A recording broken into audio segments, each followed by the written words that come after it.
Patel sir, you can Patel just sir, you call can him just and call him say. and say.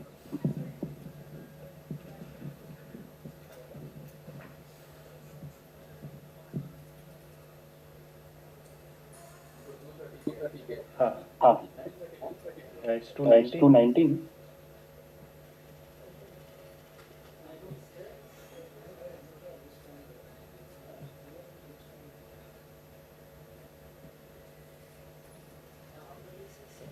Mukesh Gupta Mukesh sir. Gupta sir. उसके बाद sir we have made arrangements so that you can sit and then. Yeah, good afternoon. Good afternoon, Professor Arun Tangirala. This is from NIT Rourkela. Can you hear us? Yes. Yeah, just give me a minute. I'll just come online with the screen sharing. Just Sure. give me a minute. Sure.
Yeah, I'll just introduce. Yeah, you're audible, sir.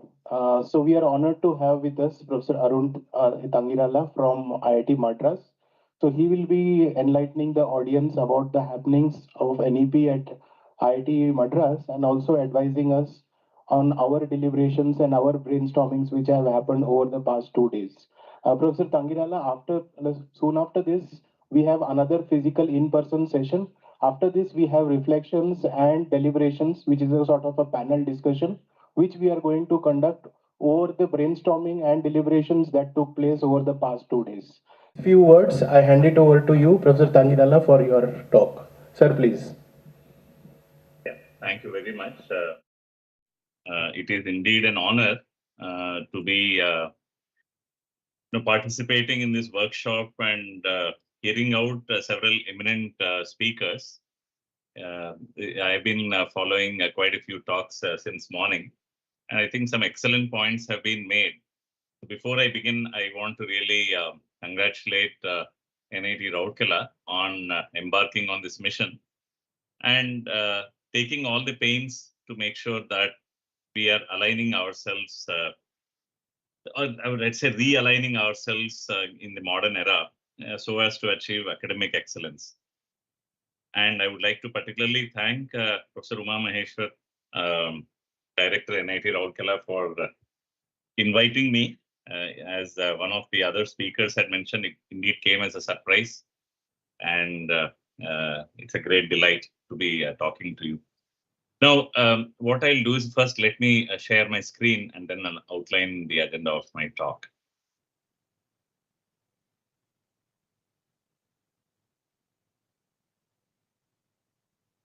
So I hope the presentation is visible.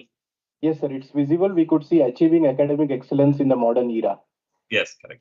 Yeah. So maybe in the interest of the bandwidth, what I'll do is I will just turn off the video during the presentation. Okay.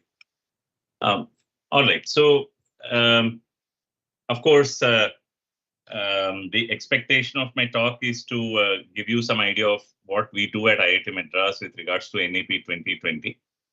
I will certainly speak about it at appropriate points in the presentation.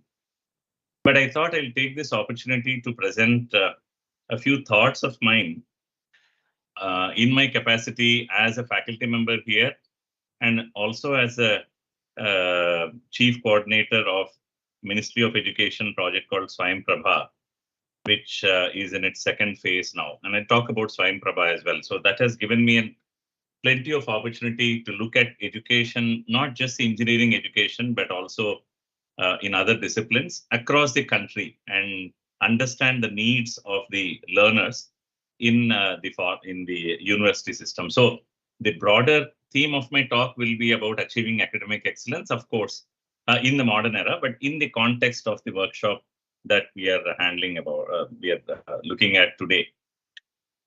So to give you an outline of the talk, I'll, of course, start with a few remarks on what I think and what, in my experience, constitutes formal education and academic excellence. And then I'll talk about a few digital initiatives by GOI, by Government of India, with focus on Swayam and Swayam Prabha. Of course, Swayam, a lot of us have heard and continue to hear. Swayam Prabha is perhaps new to a few of the audience here, and I'll talk about that. And all of this, of course, in the context of NEP 2020. So we know that NEP 2020 has really outlined a lot of diverse guidelines and objectives so as to understand and take into account the needs of the learners and the needs of learning itself. And when I say learners, I want to emphasize here that it includes both students and teachers. So as I always say that an artist in music first has to be a rasika, has to enjoy music. Likewise, a teacher is a learner first and then a teacher later. So when we talk about learners, we'll have to keep in mind both categories of learners. So there are a lot of things that NEP talks about, such as including technology, self-learning, and interdisciplinary nature, and so on. I will only touch base perhaps on 2 or 3 very important things. The other speakers have really pointed out and have, in fact, have elaborated on, for example, outcome-based education or making sure that we cater to different categories of learners and so on. So I will not venture into those. I think there's been considerable discussion on that. So what I will talk about is realigning education in the wake of open educational resources. So NEP 2020 talks a lot about self-learning. It emphasizes, it encourages students to learn by themselves. So how do we realign our education, not only with respect to this NEP objective, but also the resources that have been made available so that the students can learn by themselves. It doesn't, of course, dilute or take away the responsibility of the teacher, but I'm only talking about this particular aspect, which assumes a lot of prominence in NEP.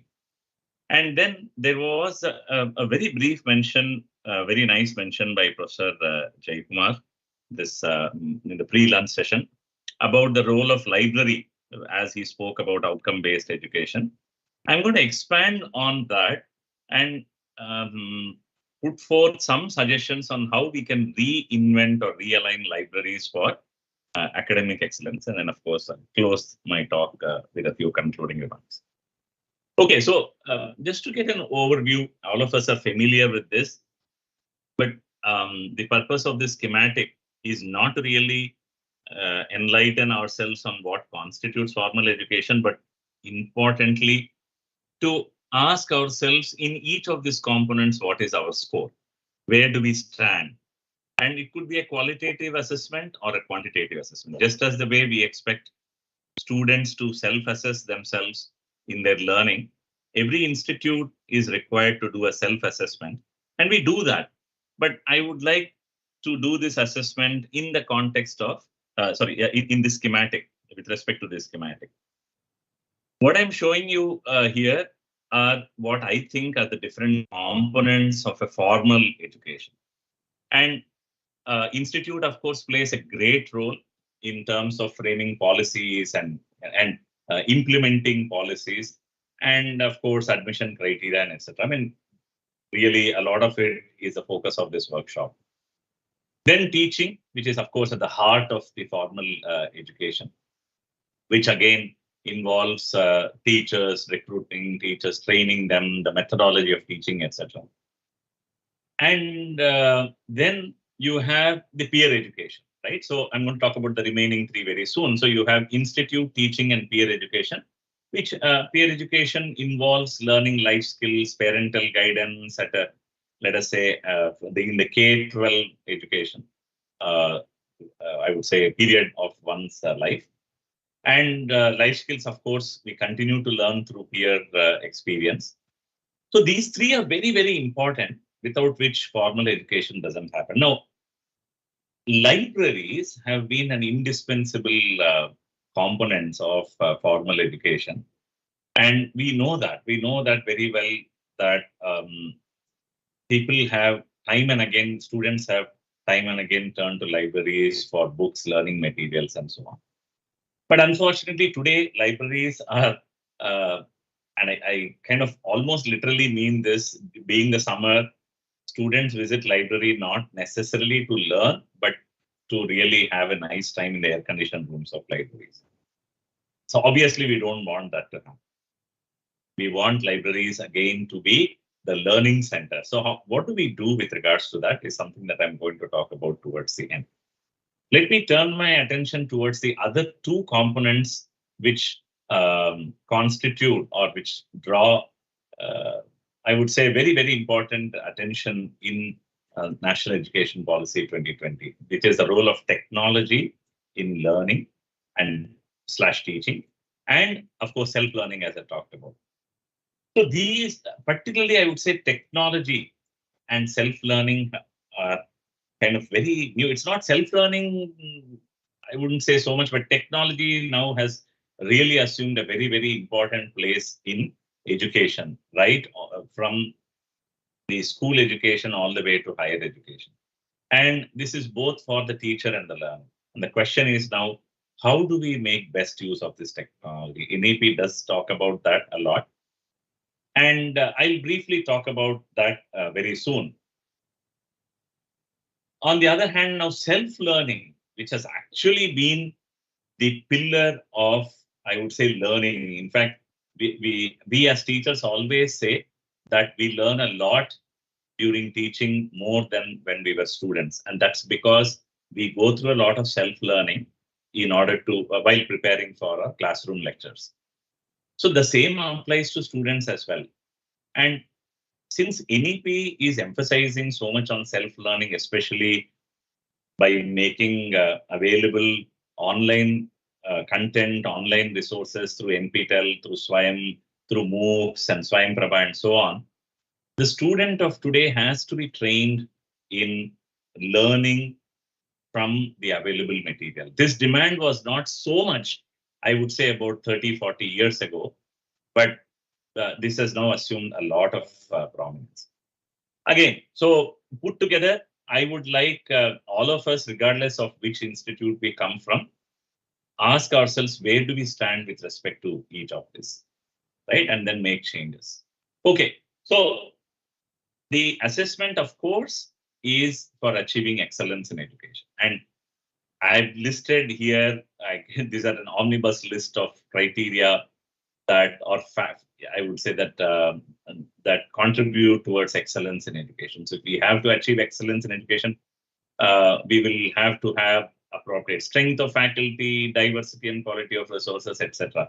I'm not going to read the entire list. We are familiar with most of these things. It is the last 3 points that I will focus on in this talk, of course, contextualizing everything in the NEP framework. So the 3 points that I would like to talk about are training learners in learning and enabling avenues for self-help. And in that context, what Government of India has been doing and what are the resources that are available today, both for the learner and for the institute. So a lot of digitalization of resources, infrastructure and outreach platforms have been really happening in the last decade. And how we as an institute and how students as learners can make best use of this, something that I'll briefly talk about, and finally talk about technology enhancements for classroom learning, research and assessment, and then of course the library aspect of it. So when we talk about realigning education, which is indeed the reason why NEP has come up, I would like certain factors to be thought about. Why should we realign education? There are a number of reasons, but I've listed some of the top reasons I think that have compelled us to realign ourselves. One is, of course, the availability of open and free educational resources. Now, many of us may ask, why should I realign myself with the availability of the resources? It is only enriching or it is only supplementing and so on. Now, let me give you an example. I also have had the privilege of being the chairman of a campus school for 6 years. So I got to see the school kids in the K-12 system. And of course, as a faculty member, see the undergrad and grad students in the higher education system. One common observation is that students in the class are physically present, but mentally switched off. Or students in higher education, for example, if you take away the attendance requirements and so on, they stop coming for a very simple reason, that I have all the material that is being taught, especially for core courses and so on, available on YouTube, on several academies, on several platforms. So why should I be even listening or attending? So this, in my opinion, is a much larger endemic that sooner we take cognizance of it, the better it is. And in schools, of course, children attend, but they don't listen necessarily. In higher education systems, because of the freedom that we would like to give to the undergrad students, they don't attend, or even sometimes grad students, again, because of these available resources. And what they run into is what is technically known as a deferred learning or a deferral of learning. Now, that's a very deadly thing, because then they procrastinate and they postpone and they never get to learn. And they start preparing for maybe just about 2 days before the exam, or 1 day, D-1, D-2. And some students tell me on the day of the exam. Now, that's a very, very detrimental thing to learning. So how do we prepare students? How do we tell students that they still have to follow a certain learning methodology, despite this availability. Now, that's the student side. Teachers, as teachers, how do we make our classes immersive? How do we make our classes very engaging? Because students are not necessarily finding our lectures attractive, maybe because we are not really providing anything new as compared to what is there. And there was one point that was made in the morning talk that teachers are not deliverers. That's correct. We are not postmen. We are, in fact, we know a lot of things, but we are in the classroom not to teach what we know. We are in the classroom to teach what the learners need to know. How do we make our classes indispensable? And I'm not going to say that I'm giving solutions outright, but I'll probably think of a few ideas, discuss a few ideas. But the overarching thing is we will have to really give perspectives which the open educational resources may not give to the students. We will have to engage them in discussions which they don't get to do. We will have to show how to apply the concepts and so on. So the entire teaching mechanism has to change while keeping the objectives intact. And this is an evolving thing. Teachers also have to be retrained. They have to self-train themselves or attend some workshops to understand how they reorient and reinvent themselves in the context of this OER, Open Educational Resources. The other reason why we would like to realign education, of course, is Industry 4 or 5.0 requirements and so on. I'll not go into that direction. But certainly what merits discussion is a technology-enhanced learning, which is what NPTEL, Swayam Prabha, and all of these are actually built on. They are platforms on which content is available. But what I mean by technology-enhanced learning is teachers need to really make use of the best technology that is available instead of just following the traditional chalkboard. I am a great fan of chalkboard lectures, but I also use a lot of available computational tools, simulation tools to take advantage of that and give students a holistic experience in the class. I'll come to that very soon. The other point, of course, that calls for real education is the NEP, which is what we are talking about. I'll skip that point. And there is one more point that I wanted to make, which I missed yesterday's lectures because I couldn't attend. But I'm not sure if this has been talked about, which is a changing societal and family conditions, so family structure. All of us are very well aware that family interactions are disappearing. And as a result, life skills are also diminishing because children are increasingly being brought up in a cocoon. There was a point that was made that children are actually coming from, the example of, Bahu going to an in-law's place and so on was given, which is appropriate, that children are coming from a cocoon-like environment and entering a university system where they see the society and the reality uncertainties for the first time. In fact, in my interaction with students here, what I have found here is that they don't even know how to go really to a shop and buy a kg of tomatoes or onions and so on, all on their own. They're only used to buying online, which means a human-human interaction is so weak that we need to inculcate life skills. And at IIT Madras, we have now a whole range or suite of courses that we offer in the first year. A couple of them are mandatory, 2 or 3 are mandatory, and the other ones are electives. But we teach them all kinds of life skills that will also include yoga, meditation, interpersonal interaction, and so on. But a very important point that was also touched base on in the morning is training students in handling uncertainties. And to this extent, I don't mind asking students to really go and stay outside for a semester, learn to live in the outside world, rather than always being protected in the hostels and so on.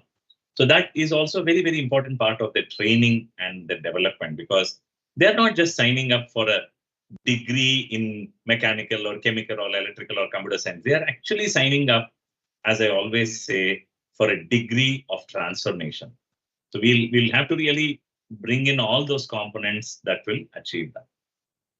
Okay, so in terms of the open educational resources that are made available for the institute and for the learner, And it's not just for learning. Government of India has been very active over the last, I would say, 15, 20 years in enabling, in setting up, in realizing a lot of digital, I would say, initiatives that starts all the way from Swayam to the latest, ABC.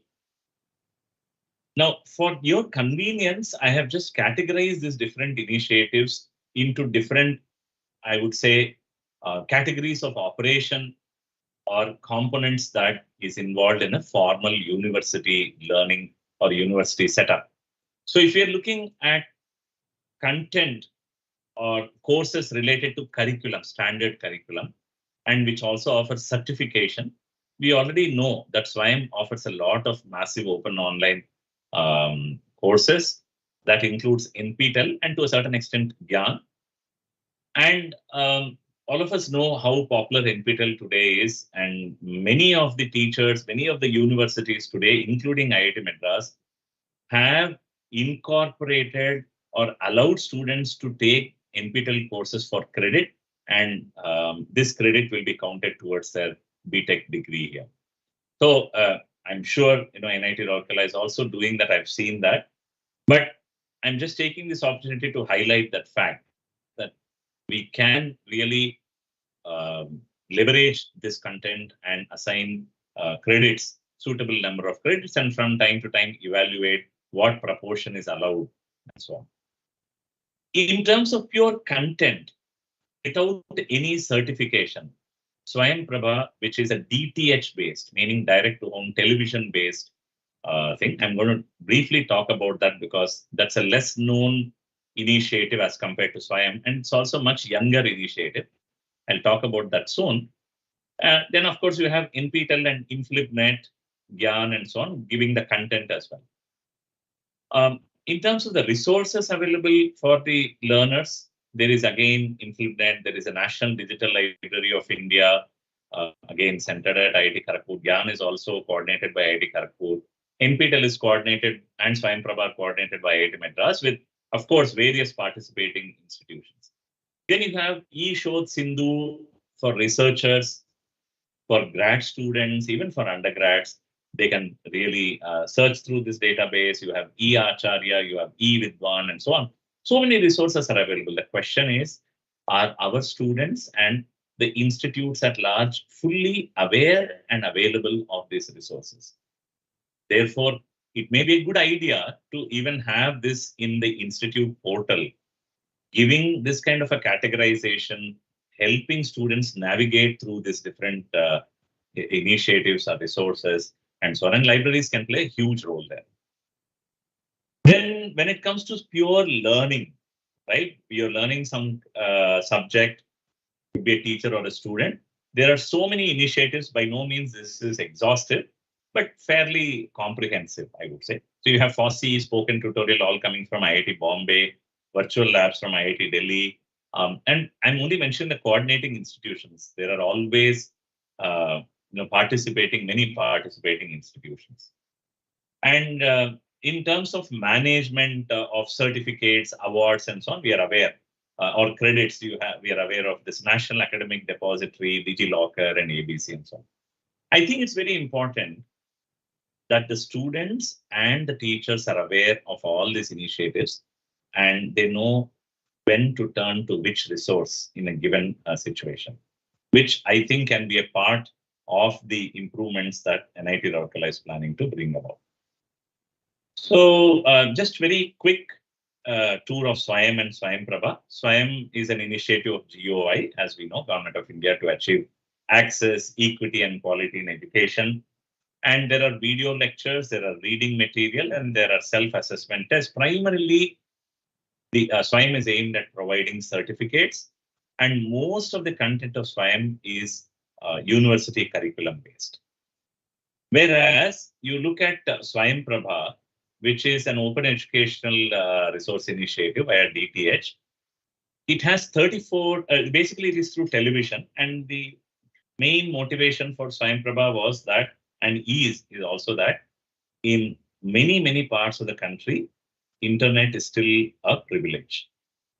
Secondly, having it on television reduces the gadget playing around by the student, and it's a much more healthy way of accessing the open educational content.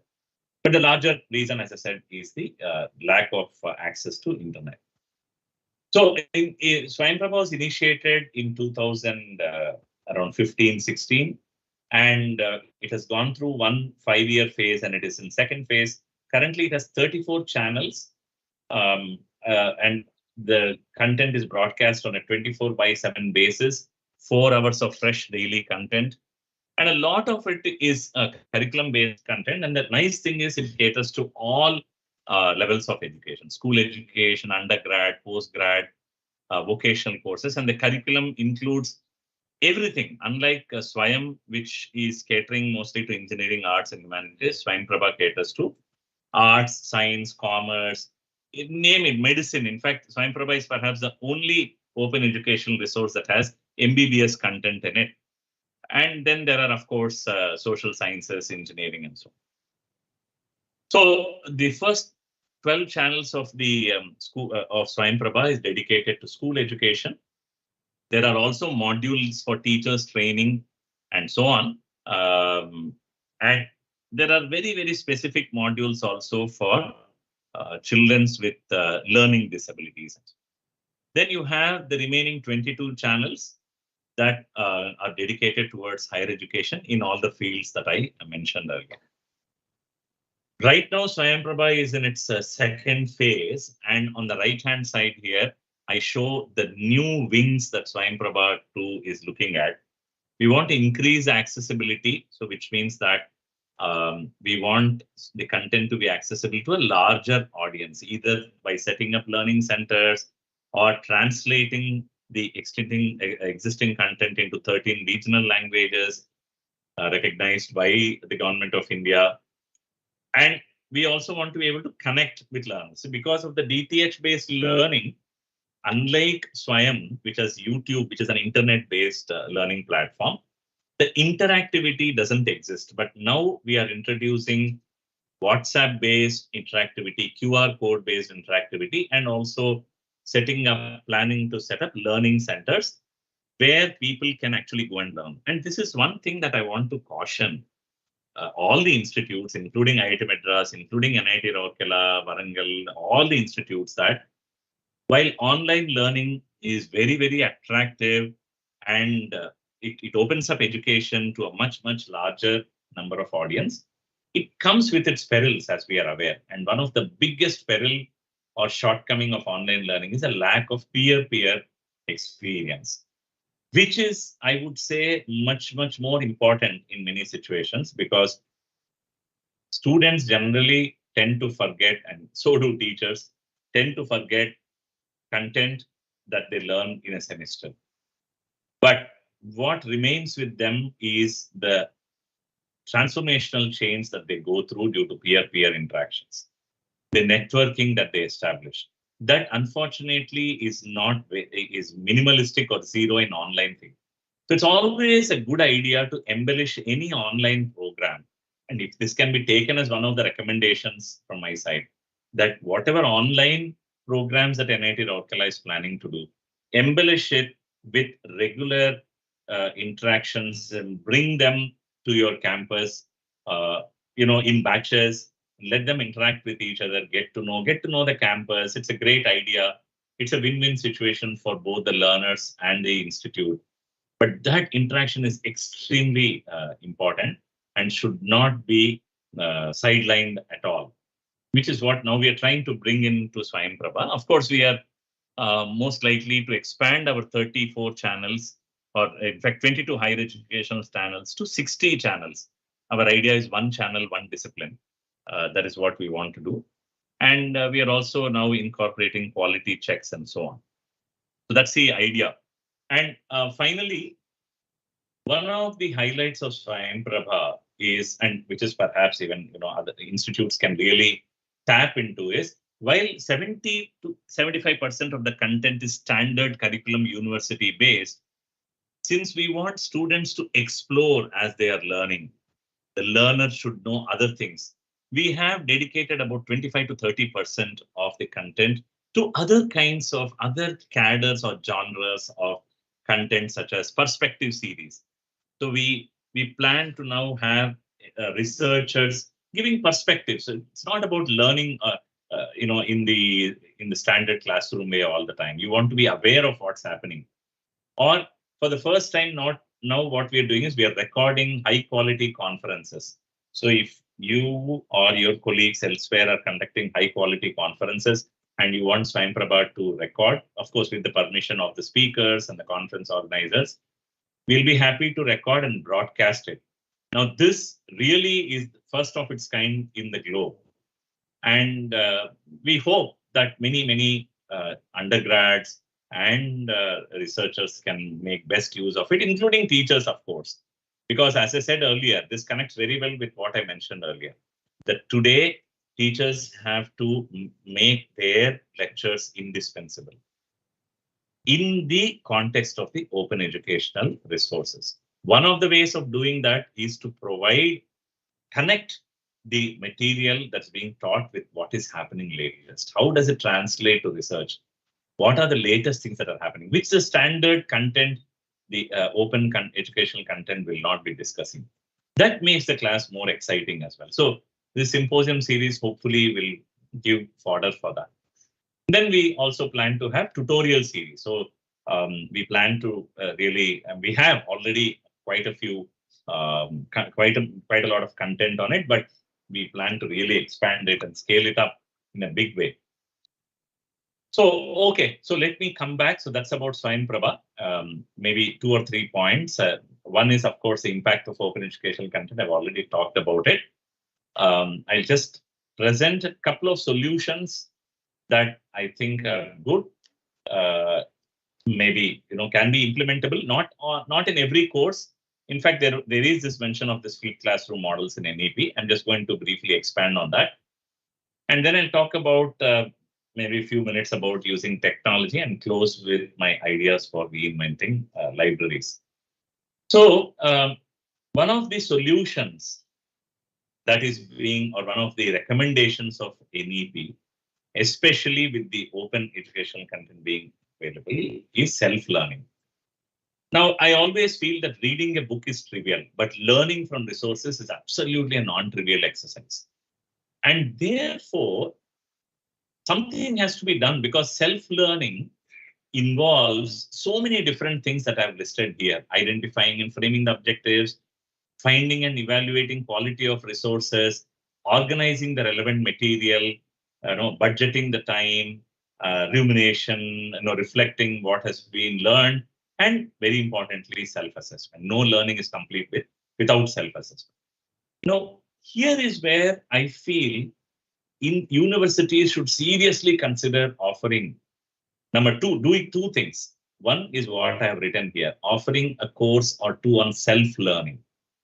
Students in their first semester can be taught how to self-learn. At IIT Madras, for example, one of the things that we have done in our credit system, we explicitly say that this many hours outside the classroom you have to spend for every hour of class that you spend in the class.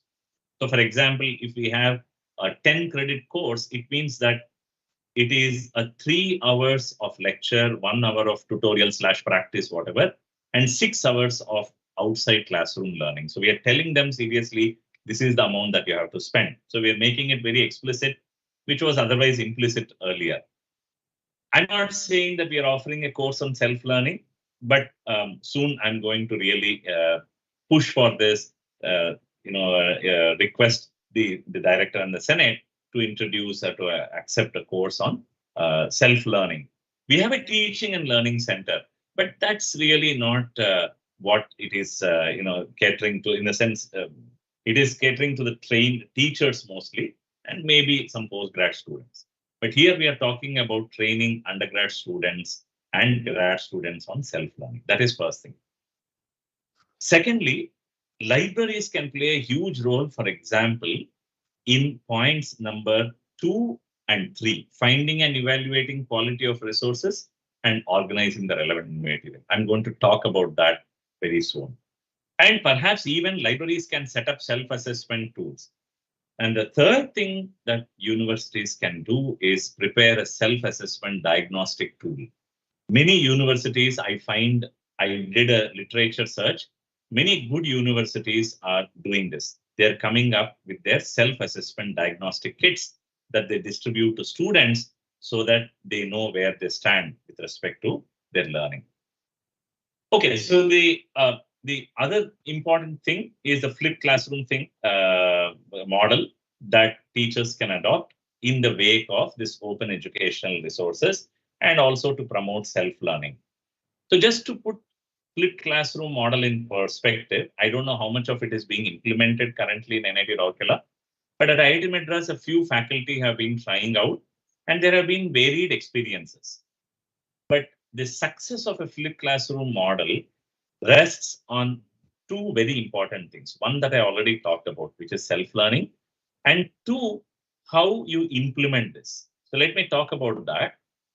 Traditional classroom essentially involves teachers preparing content as per the lecture plan and then and kind of delivering it, which includes presenting the material and so on, and students listen, take notes and so on. And after the class, they review the class material, jot down questions. Hopefully, if they have time, this is all an ideal situation. We know what most of our students do, but this is what is traditional classroom designed for.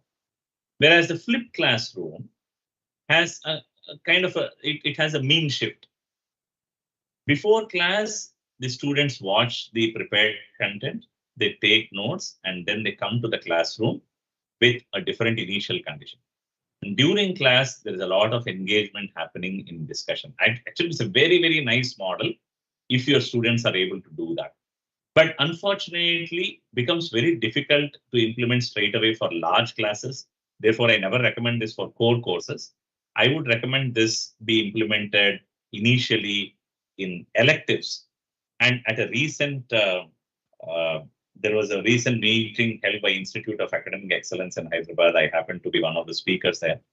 And I ran into a few college principals. Surprisingly, even less known colleges are implementing flipped classroom models. And some of the teachers have really mastered this flipped classroom model. And I was very happy to hear that because it allows you to go deeper into the subject and promote students in thinking in an advanced way.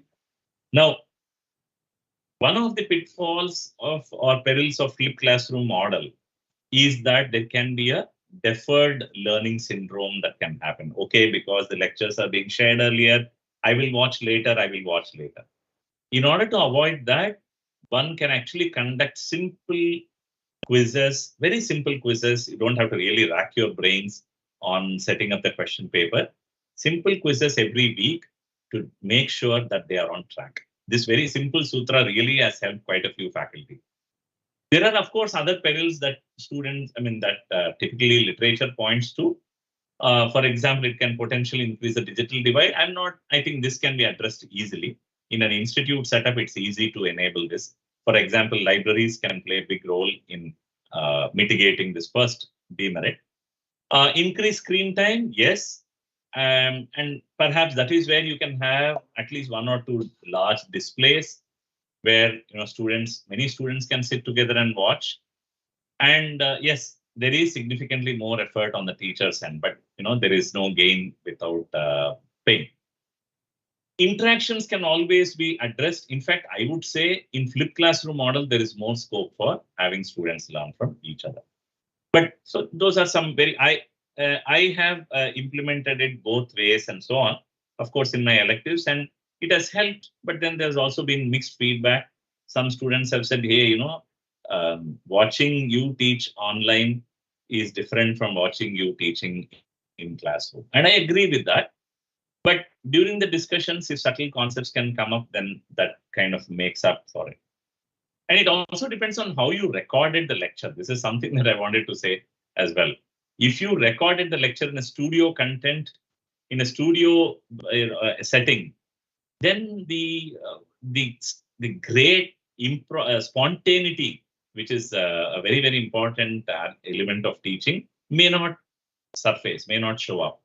But if you can record lectures in a classroom setting, then spontaneity is already there, and it makes it very realistic. So you can decide in which mode you want to record. Okay, so finally 2 points. One is about using technology in classroom teaching. Again, aligning with one of the objectives of NEP, and then finally about reinventing libraries. So generally, when we teach a lot of concepts like science and engineering concepts, or even I would say non-engineering concepts, let us take maths and science. We are in a rush to present the technical aspects of the course. I don't want to take any specific example because that may then alienate other listeners in this workshop. But I'm sure all of you relate to what I'm saying. It is better that in all such courses which are technically rich, introduce the concept in a soft form. Ideally, we would like to take the students to a lab, demonstrate, motivate, and so on. But that's not possible. Why not bring labs to the classroom? And that is what technology helps us do. Through the help of computational or simulation tools, it could be MATLAB, it could be Aspen, or it could be your favorite, Python-based tools, or whatever it is. Bring the word lab to the classroom, demonstrate, and if there are toolkits, go ahead, use the hardware toolkits and demonstrate, and really kindle the students, ignites the students' mind. And of course, not every student will be excited, but at least you would have succeeded in attracting a few people sitting on the wall to into the interesting zone. So I do that. I essentially take the students through a virtual lab, and a lot of us do that here at IIT Madras. We conduct a lot of virtual/physical experiments in the class to first demonstrate the core issue and concepts. I always tell them concept first, equation later. Equations can always be recollected. In fact, I conduct a lot of my exams to be open book because the exam is not supposed to be testing them, at least in the higher education phase, on their memory. Hard disk is the one that we want to test. We want to test their RAM. We want to test their ability to take the concepts and apply it to solve the problem. So in this context, there are many technologies that are available, all the way from computational tools to gaming tools, robots, and so on. So there are many creative and artistic technology, and a lot of literature exists on this. I've given just one reference at the bottom. Please make use of these tools as much as possible. And I might suggest that institutes, at an institute level, rather than expecting the teachers to do this at an individual level, at the institute level, if training programs can be conducted on using these technologies for learning and requiring the teachers to attend that, it will be excellent. And of course, many of these have to be conducted because not only because of the schedule issues, but also because of the diversity of the subjects that are involved, and therefore the tools that have to be appropriately used. So I just want to reiterate that a lecture is worth 1,000 reads. Clearly, I mean, if I read maybe for 100 hours, I can probably listen to an expert for 1 hour or 2 hours and learn as much. And we also know picture is worth 1,000 words. Likewise, virtual experiments are worth 1,000 pictures. So we can really understand how important and how nicely we can actually use technology to bring in, to really enhance the learning experience. But of course, without much compromise. And that's why we need to have a healthy blend of all the things, the technology, the analogies, the theory, the practice, and so on. And the other recommendation that I have is, if possible, wherever possible in your curriculum, if you can have labs running in parallel with the theory course. I know it's a bit tough, but if you plan it very well, many successful universities abroad have done this. Where I did my PhD, I was a TA for a control course, which ran the lab parallel with the course. And I've also spoken to the students. They really like that, because whatever they learn in the course, they can see that in action in the lab. If you wait for a semester, the natural amnesia sets in. and the professor who has taught the course is not necessarily the professor who is handling the lab, then there is a tough time in the lab time, and the students get disinterested. But if possible, you can have labs running in parallel with the theory. That would be excellent. Okay, so final point about how we can perhaps reinvent libraries. I've touched upon 2 or 3 points until now on what critical role I believe libraries can play. NEP doesn't really explicitly talk about this, but I would like to really expand on that. It hints at it. NEP does hint at it, that you have to enable, facilitate, and so on.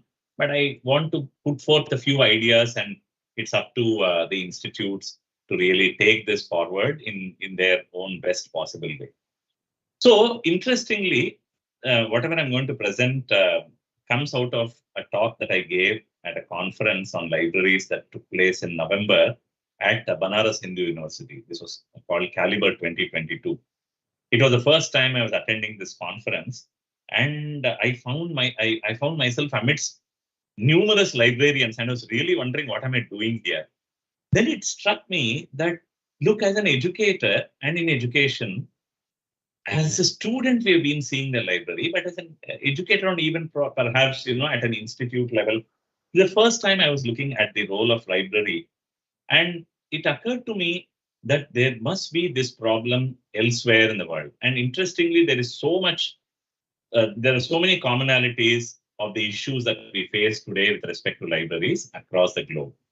So there was a survey, interestingly, by the Center for Academic Practice and Learning Enhancement at the University of Strathclyde and the Center for Educational Technology and Interoperability. So many good universities have these centers which from time to time to carry out the surveys and give important inputs to the institute policymakers. So I'm not going to read every word here, but the summary of it is that after the survey, they realized that the value of the involvement of library is not generally recognized. And this they come up with through a lot of questions, and I'm just going to present 2 questions that they asked, which make it very interesting in the context of NEP and open educational resources. So one of the questions that was asked is whether the library integrates the open educational resources as a part of the institutional information asset. And these were the choices, that were given to the participants of the survey. And you can see majority of them have only said that the library has a link to the repository. Now, this is a very, very passive way of aligning yourself as a library with respect to the open educational content. What should actually be done is the library should curate the open educational content that is available. It could be Coursera, it could be Khan Academy, it could be NPTEL, it could be any other SWAYAM resource, it could be FOSSEE, whatever it is. Have people work on this, catalog it, curate it. The student asks a question, you say, okay, here are the resources. This is where you can find answers to this. You can even have a star review done, let the student review, and arrange like the way we get when we ask for a movie. Where is the movie playing currently, in what theaters? Or, where can I find answer to this question in Google? So Google gives you a lot of responses. I think libraries should play an active role in curating all the important open educational content, make it an indispensable part of their web page so that students feel attracted to visit the library website rather than searching individually on each of the resource web page, which is not what is happening currently. If you ask, are we doing this at IIT Madras? No, not yet. But I have the plans. This is a recent idea. So I do have plans of taking it up with the director and seeing how far this can be implemented. But, other institutes certainly can do this. And I believe, when I presented this at a couple of other IITs, they really liked this idea. The second question that's of relevance to our discussion here. Suppose there is a library or information science specialist in the OER initiative. Let us say you are participating in Swayam Prabha, or you are contributing to Swayam, you're creating a course content.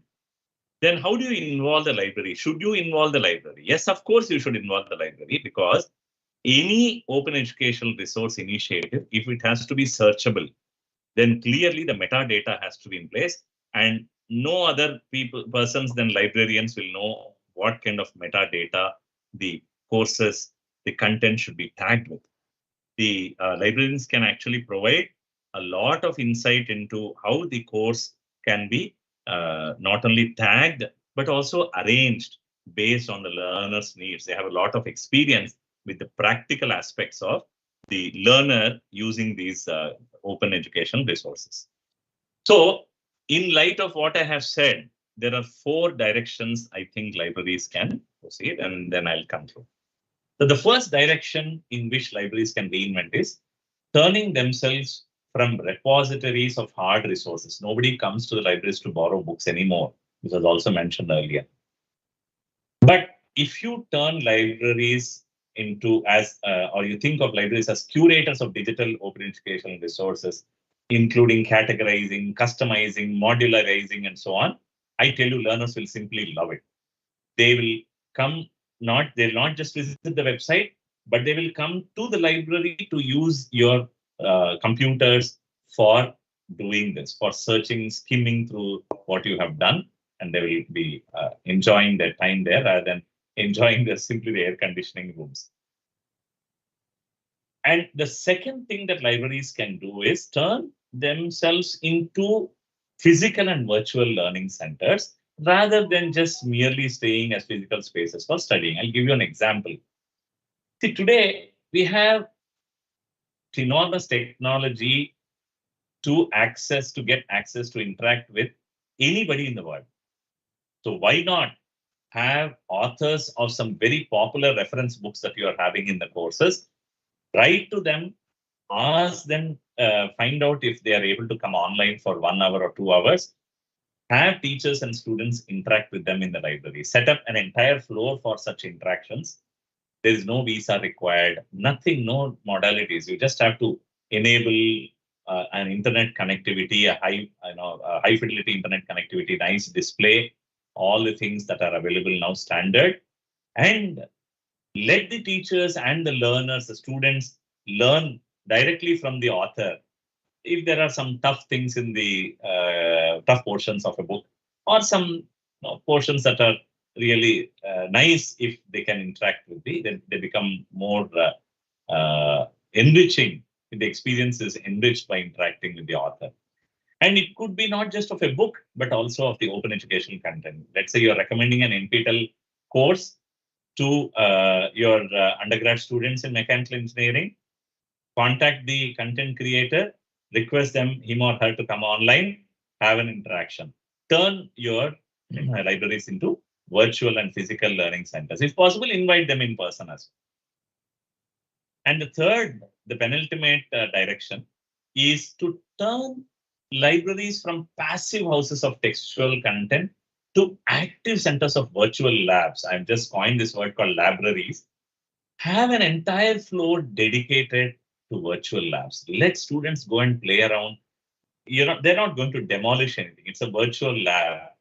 Let that entire floor can have computers which with high specs, high-end specifications, and let them play through the animations for several courses, learn, which they cannot perhaps do it sitting on their laptops, because these are resource-intensive animations, and you can actually facilitate that. I tell you, the footprint will simply change the moment you have this. And finally, instead of having simply repositories of textual material, in the era of artificial intelligence and machine learning, data and algorithms are absolute treasures today. So why not library start, maintaining warehouses of data in different domains, rather than trying to search and skim through data, public domain data? Let the libraries maintain that. And also some open source algorithms that can run on this data, so that students can learn. They can take a data set, they can take a learning algorithm, put together and learn.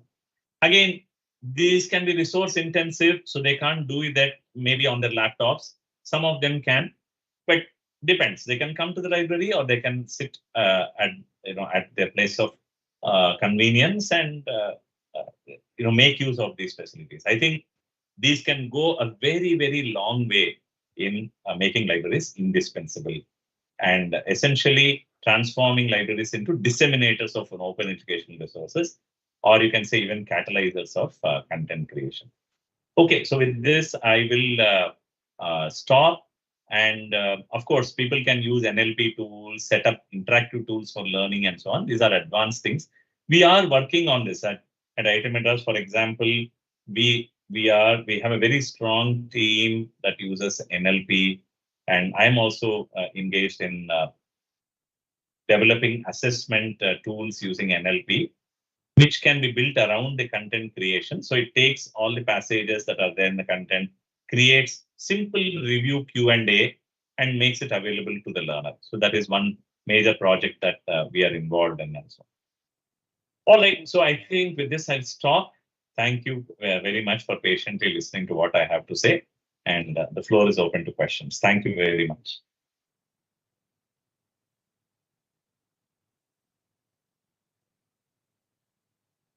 Thank you, sir. Sir, can you unshare your screen and switch on the video, please? Yeah, I have stopped sharing. Yeah. Yeah, the floor is open for questions. If there is anybody, could just raise your hand. I'll come to you. Yeah, madam.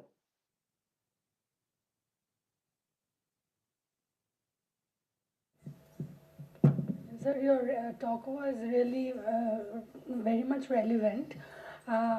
Talking about the flipped classroom, it is common in the Western system, like United States system. But in India, we have talked about flipped classroom, and people are not really accepting. Like the academic community is not familiar to the flipped classroom mode. So sometimes they say that the flipped classroom mode, the teacher doesn't teach, so it's not like the teacher is getting not doing the enough teaching.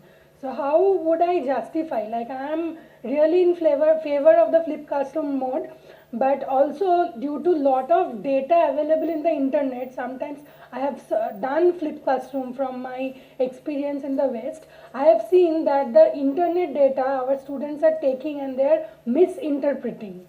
So say I'm introducing a topic, but they are taking things, and like my field is architecture, so buildings is a very open field, so you get lot of data by non-professionals in the online mode. So how to tackle that so that the students are not actually learning the wrong things from the open source? Yeah, very good. I really wish I was in person, Professor Bhubaneswar. I'm missing being in person. Very, very valid questions. I'll begin my response on a lighter note. Let me tell you that almost all the technologies that we use, iPhone, automobile, was indeed invented in the West. And we have happily adopted that. Okay, so we have very nicely integrated. We have even Indianized them. So same happens to the flipped classroom model as well. I'm not saying that the flipped classroom model is a matured thing. It is really at its infancy. And there will be resistance to it, maybe because of prejudice, or as you said rightly, people have not tried it out and so on. Now, a systematic approach to implementation of flipped classroom model is very much essential to its success. What I mean by systematic is, number one, the resources that you provide to the students have to be very authentic. You will have to really prepare this material yourself, not really ask them to go and search for the material. In fact, the first step, as I mentioned, the flipped classroom model is in fact the teacher preparing the content. The teacher has to do a lot of content just as the way we prepare for a traditional classroom teaching. That doesn't change. The nice thing is that you record and you will, of course, the onus on the teacher because you're recording. The room for making mistakes is less as compared to a standard in-person delivering in the classroom.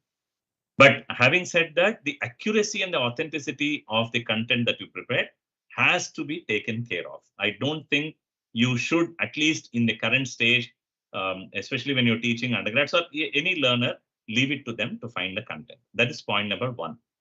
Point number two, as I mentioned in my talk, any flipped classroom model will be successful only if you train the students in self-learning. See, if they do not know how to self-learn, then this model is doomed for failure. Therefore, I will suggest that every teacher who wants to implement the flipped classroom model should spend a week. If the institute is yet to introduce a course on self-learning, the teacher has to spend some time, maybe a week, in training the students on how to self-learn. Okay, so and also chalking out a plan, for example, having a weekly assessment to see where they stand. And flipped classroom doesn't mean you don't have interaction. Please remember that. You will still interact with them every day as you do in a regular classroom thing. The only difference is you will not teach, but you will interact and you will go in depth. So in order for this to be successful, start with a classroom that has few students, maybe about 20, sizable, class, and preferably maybe a grad course, an elective or senior undergrad, so that they are serious about what you're doing and they don't get into this deferred learning syndrome and so on.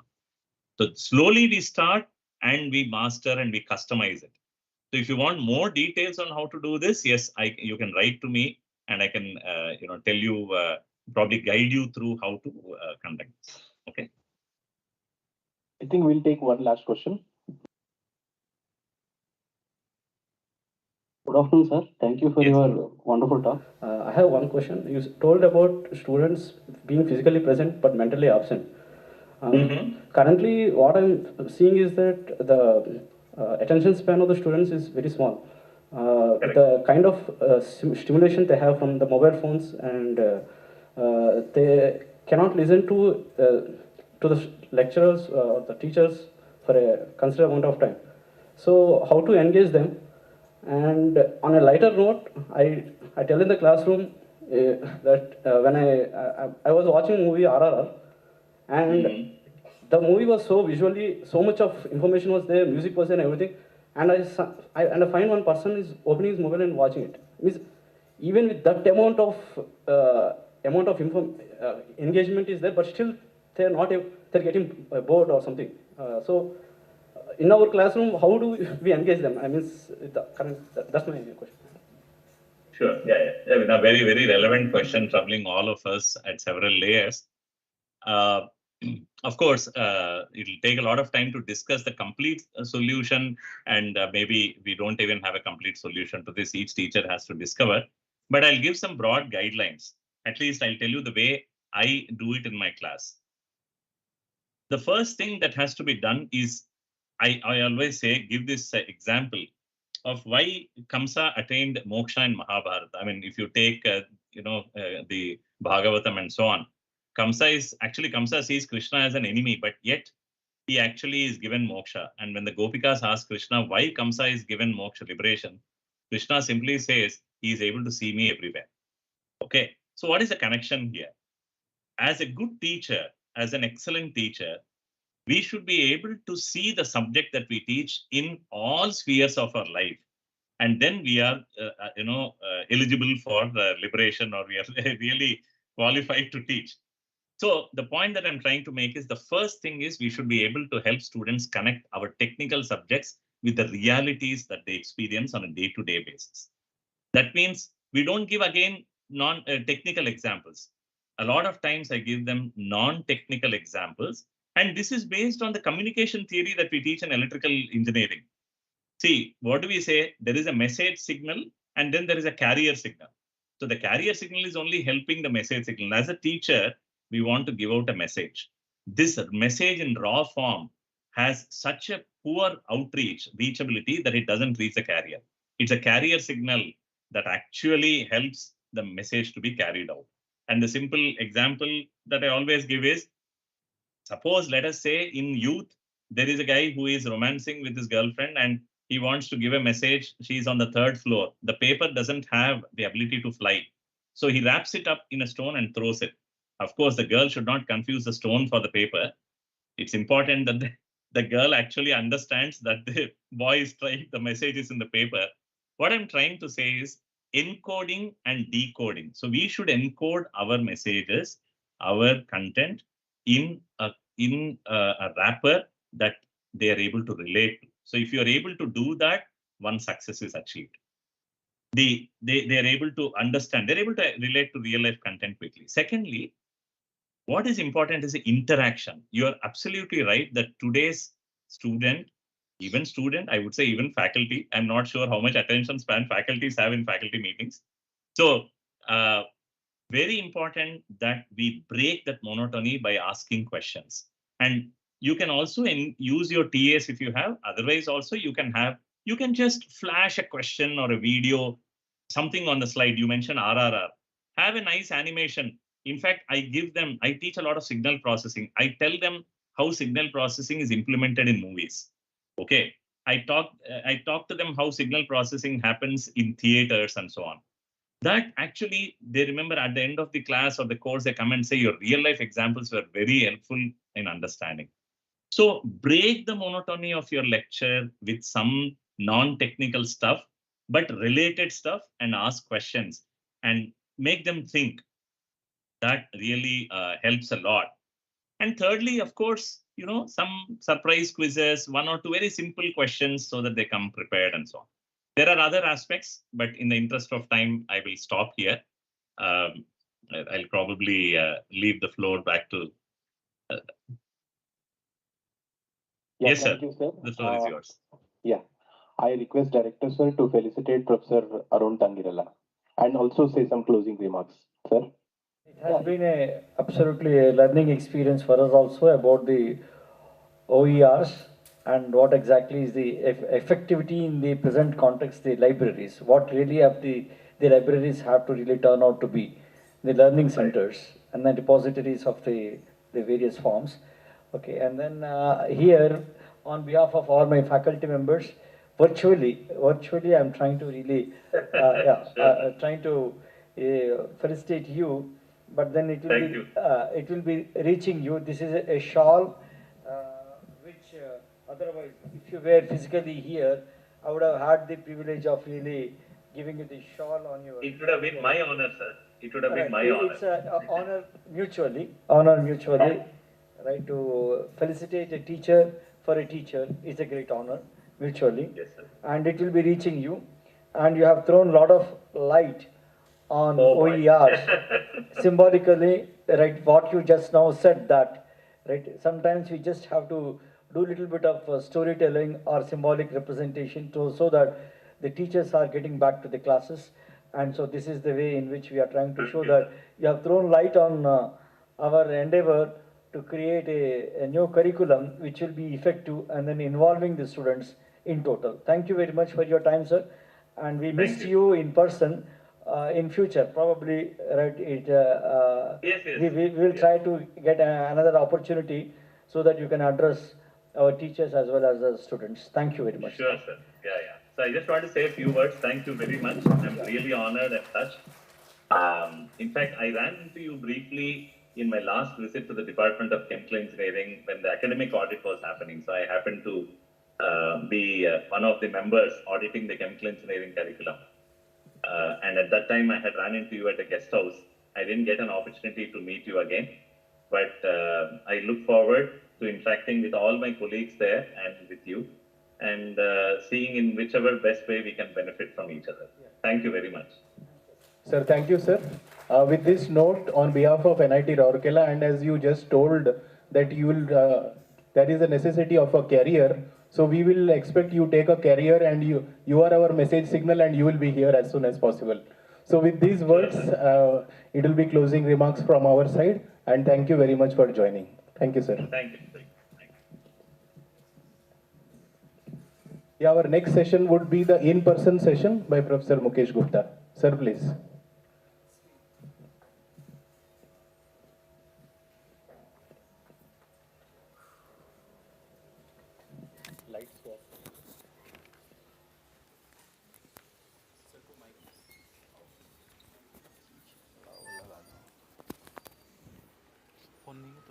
Phone नहीं है ठीक है नहीं तो पूछ रहा हूँ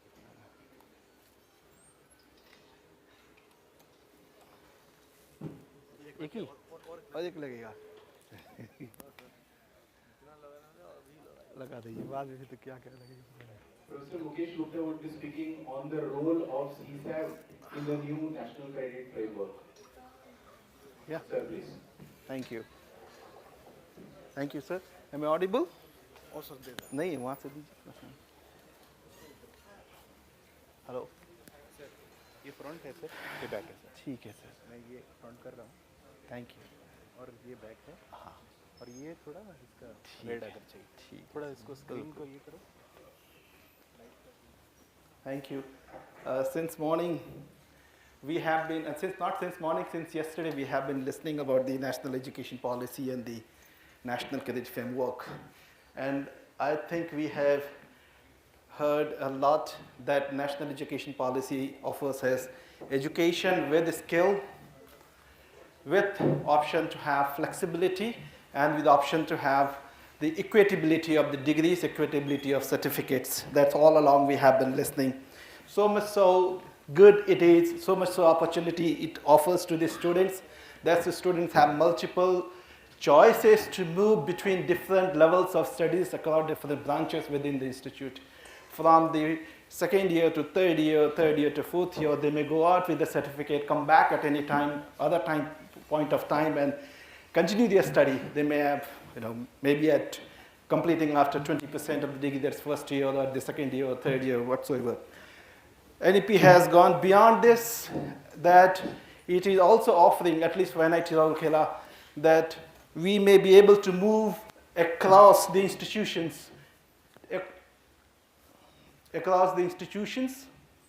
offering different courses in different branches and different branch names or different BTech degree names. So we have in our institute 31 NITs, IIST, 26 triple ITs, and at least more than 35 GFTIs which are participating in CSAB at JOSA to get admitted into the Institutes of National Importance and Central Universities for undergraduate programs that we offer. This policy allows us to have degrees from one institution in one name to other name in another institution, so on. Ample of opportunities that we have. But then with opportunities, we also have challenges. If I am a student, the question that I'll be having with me once I take an exit from institution is, if I want to have another institution to join, what are the other institutions where I will have an opportunity to come in? Whether I can, there are several universities, several institutions which offer, and probably all of them will offer the opportunity to have a re-entry, either a short period of time for a semester or maybe more than that. So as a student, how do I know which institutions we have the opportunity? It will be a daunting task for him to get information to all of them in one place. And even if they have, the question will be whether there is a vacancy available as it was delivered. And NIT Rourkela will be allowing a few percentage of total sanctioned strength to be available. So as a student, how do I know whether the vacancy exists or whether the vacancy doesn't? And then every institution will have their own eligibility criteria and the selection criteria for re-entry. They will have different CGPA requirement, credit requirement, and so on. How do I know which institution I will fit in? And there are hundreds of them. How do I know? And if I am a meritorious student and I have my fellow mate is a less meritorious, I may have 10 opportunities from 10 different institutions. I may get selected in all the 4 institutions. And I may block, because entry point is same. Say every institution may have entry point either July or maybe in January.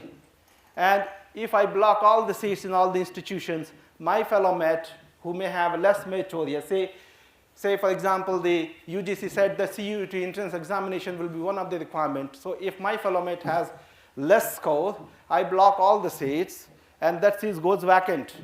My fellow mate is in a disadvantaged position and the institution is also in a disadvantaged position because even after giving opportunities, he failed to fill the seats. So the whole purpose of the entry, multiple entry, is forfeited. It all goes into waste. So we have been thinking on this and we proposed a mechanism called CCMC for the time being. It says centralized coordination of multiple entry and exit systems in higher education. We propose this system which can be introduced into unitary institutions like NIT Rourkela across different branches. It is also capable of introducing into all centralized institutions, all NITs, and including IIEST. It is also capable of being, as it is designed, that we can all institutions under the Ministry of Education can be introduced. It can also be expanded to unified system for collegiate university system is constituent colleges. But for the paucity of time, I'll be focusing today only how we can implement this into NIT Plus system.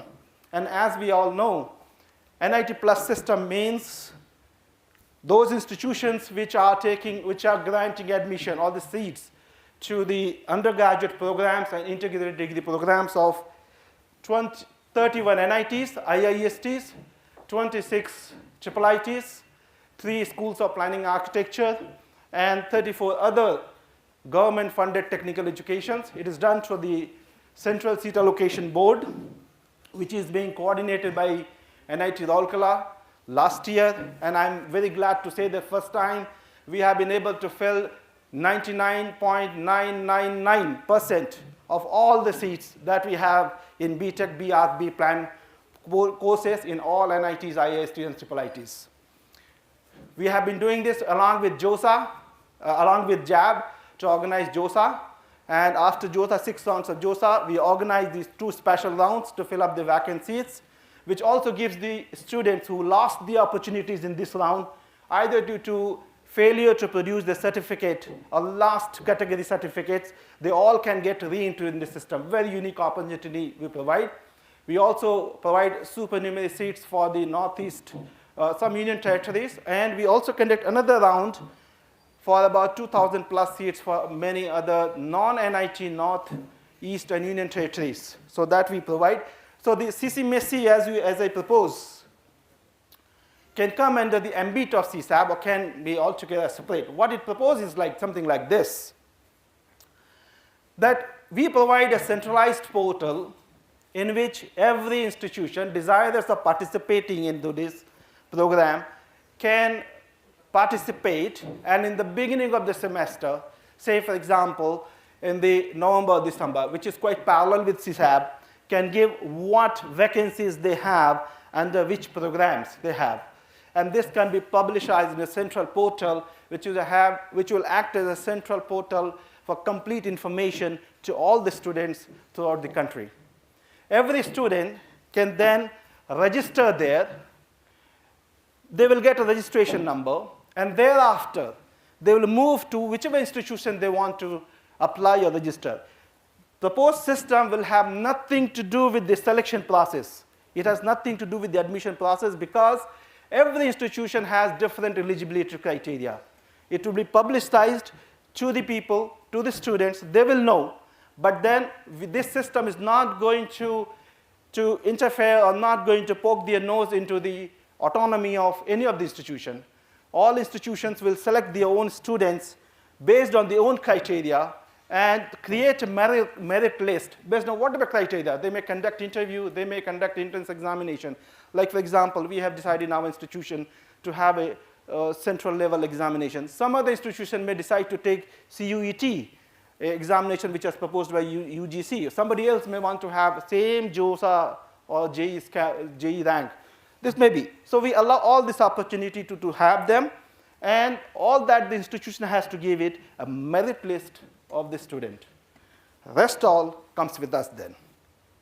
So what we do, let's say a very simplified view I give, it's a complete online system. Say this is candidate, he has registered in our system, got the information about all the NITs or whatever is participating institutes, goes to respective institution, pass there, come back to our system, whichever institution offering. Say this guy has got offer from Rourkela, Warangal, Trichy, Suratkal, and say Manipur. 5 institutions. So he cannot have the privilege of blocking all the seats. So he will go online, and in the first round, he will have the opportunity to choose any one of them. He can choose only one. After he chooses this, then he will freeze that and take admission online. This seat's gone. But then he may have the possibility that he will say, no, I have got 5. I am hoping one more seat coming up after some time because merit is down. So in those cases, he can choose a float option, where in his current seat, say he has chosen NIT Rourkela, that seat remains with him, but then he participates in the next round, where if 6th option comes to him, then he can choose 6th option. If he chooses 6th option, he loses his first option, that the NIT Rourkela goes into that, takes admission. So this round can have multiple itineraries. We estimate that 3 or 4 itineraries should suffice. And with that, he can then go and take admission and complete. Somebody wants to come out of the system, they can surrender. Surrender is, he can choose, first he chose NIT Rourkela, and then he had some issue. He decided, no, I am from Manipur, I would like to stay in Manipur. So he can surrender the seat, participate in the next round, he can come back to Manipur. So this can go multiple iteration, and the system will automatically update the next round. If it is a single institution, it can be done on the same day or a half a day. If it is across the country, maybe you'll have to give them 1 day time or 2 day time to make payments, payment realization and other things. This way, candidate will move. This is a complete algorithm how it will work. So it starts for the 1 academic year. All the participating institutions will fill the matrices. Students will register in the portal, CCMC portal, then see the options, select the program where he goes to the institute where he wants to apply, appears, completes the process of selection. We get the selection list, is put on the website, in the merit list, then the rounds will start. He will have option to get a seat. He frees, takes admission, goes to float, surrender, exit, and round continues. With 3 or 4 rounds, we hope that he will be able to complete. This system, what advantage it will offer? Advantage is, as I said, it's a single platform for the student to get information about all institutions which are offering or which have the vacancy for different levels of the courses. We are proposing it for BTech, but can be done for MTech also. Then it will offer a very transparent allocation system with complete ensuring that there is no merit violation for re-entry into the system. The system is also capable of taking into account if some institution want to offer the reservation system. Say, for example, every institution, including NIT Rourkela, will be offering the entrance examination. If I am an SC candidate, there are 1 seat, there are 2 candidates. That candidate, 1 candidate is from general, I am from SC, and we both appeared in the examination. I failed to get it, he got it. There is the possibility of legality. I may go to court, I may go to the commission saying that, see, I participated in the same examination for the same seat. I am from SC, I was not given the merit, same score, I was scaled on this. I could have been given little better cutoff marks than him. System can take care of this. And the system will become more complicated. If suppose that 1 seat that you had was created because some other SC candidate had left, system can take care of that also. It is capable of allowing all the litigation that may arise due to the implementation of the CA Act, which defines the annual sanction strength. It is also capable of taking directives of the Supreme Court on the relaxation that has to be given for the OBC, ST, SC. It is capable, but again, as I said, the system does not enforce. It is left to the institution, whether they want to implement or they don't want to implement into that. So this is an option. And it will also eliminate the vacancy, possibility of vacancy due to blocking of multiple seats by 1 or more students. It is capable of being linked to other digital repositories, including ABC or NAD or whatsoever. This is one part, how we can look into the implementation of multiple entry or exit. Now, along with that, we also land up into the next trouble. The next trouble is, so we have been saying a student has now complete opportunity to have a 1 degree, more degree, 1 certificate, more certificate, a basket of degree interdisciplinary. So it is quite obvious to expect the candidates will be coming out with a variety of degree names. Many colorful names for interdisciplinary and transdisciplinary names. Different institutions will give different certificates. So the question comes. Now, these questions will become pertinent when he is going for taking admission for MTech. And this is particularly applicable for NITs. It's not applicable for IITs, applicable particularly to NITs, which takes admission based on CCMT, which is based on 2 criteria. One, the name of the UG degree. And the second, the gate paper which he or she has passed. A mapping of this, a joint mapping of this. And there are more than 600 such mappings that exist as of today. It may increase by several fold when we have different names and different algorithms. Now, let's say, for example, it's completely done by the system, which matches only the strings. Suppose I am a student. I have a degree which name Petrochemical Engineering. I have another candidate whose name is Petro-Chemical Engineering. Institution, when he fills up the mapping, if he missed out both of them, one of them he put petrochemical, my friend will miss out. He is eligible. Institute don't want to miss him out, but he will miss out. And it is happening. It is happening. Somebody is having, say, electronics and communications. System makes them as 2 different degrees. So it is pertinent for the institution to ensure that when he's mapping it, he puts in both of them. If he missed out one S, and not just S, imagine this end becomes ampersand. We miss out. And this is one reason what we have analyzed in 2019 and 2020, that many of the seats remain vacant in many of the institutions, probably in NIT Rourkela also. So this naming combination gives us a very, very big problem, and this will increase multiple fold. It's bound to increase multiple fold for NITs after the implementation of this. The solution that we offer is very simple.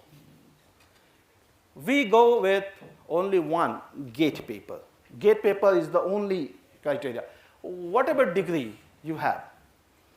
If I am a BTech in civil engineering, I want to study computer science. As yesterday our director was saying, a true transdisciplinary nature will be one, in which person with one degree should be allowed to pursue his career in another discipline. That's what NEP envisages. This implementation of the one gate paper will permit this transdisciplinary option. I have one degree. I may have petrochemical, petro-chemical, I am allowed. I am having electronics communication, I will be allowed. Even different branches can be allowed. And this will also ensure 100% equitability of degrees. Whatever degree we have, this 100% equitability can be allowed. And the most important, when we do this, I can guarantee that you will have 0 vacancy in the programs. Many of the institutions are under the impression that their branch is vacant because there is no demand. With due respect, I'll tell you this is half-baked information. The vacancies exist partly or majorly because mapping is faulty. You do it, mapping properly, and if you do this, I guarantee your seat will not go vacant, even under those categories which are reserved. We have analyzed this data sufficiently from 2015. Me and Professor Mohapatra was here, Professor Pankaj is there. I have been doing this analysis from 2015, 16, 17, 18, 19, 20, 21. This mapping is faulty. If you do this, this will not only give a good equability, transdisciplinary options, we guarantee that seat will fill.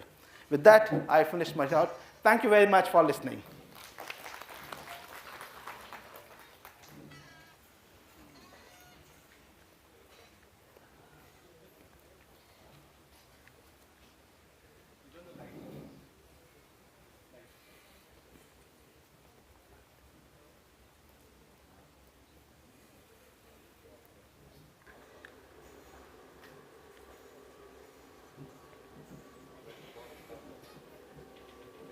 So we'll open it up for questions for Professor Gupta.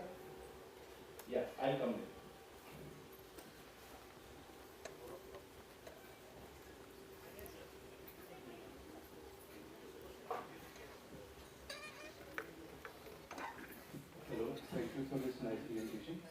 So actually I had a question here in the last slide. When someone is doing BTech in civil, then going MTech in CS, so how it is going to map?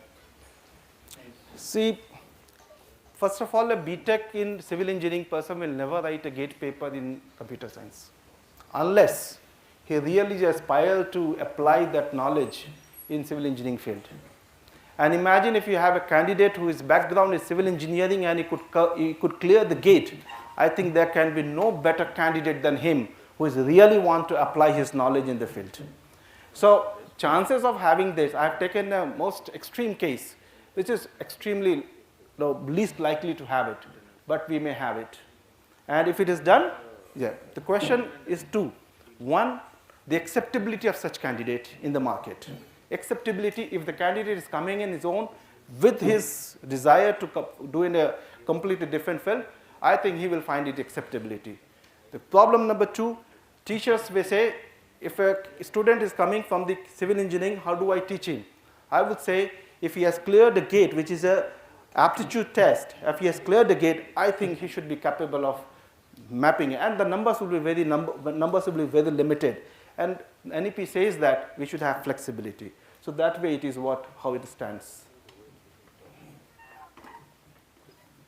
Yeah, I would just like to supplement here. What is happening abroad?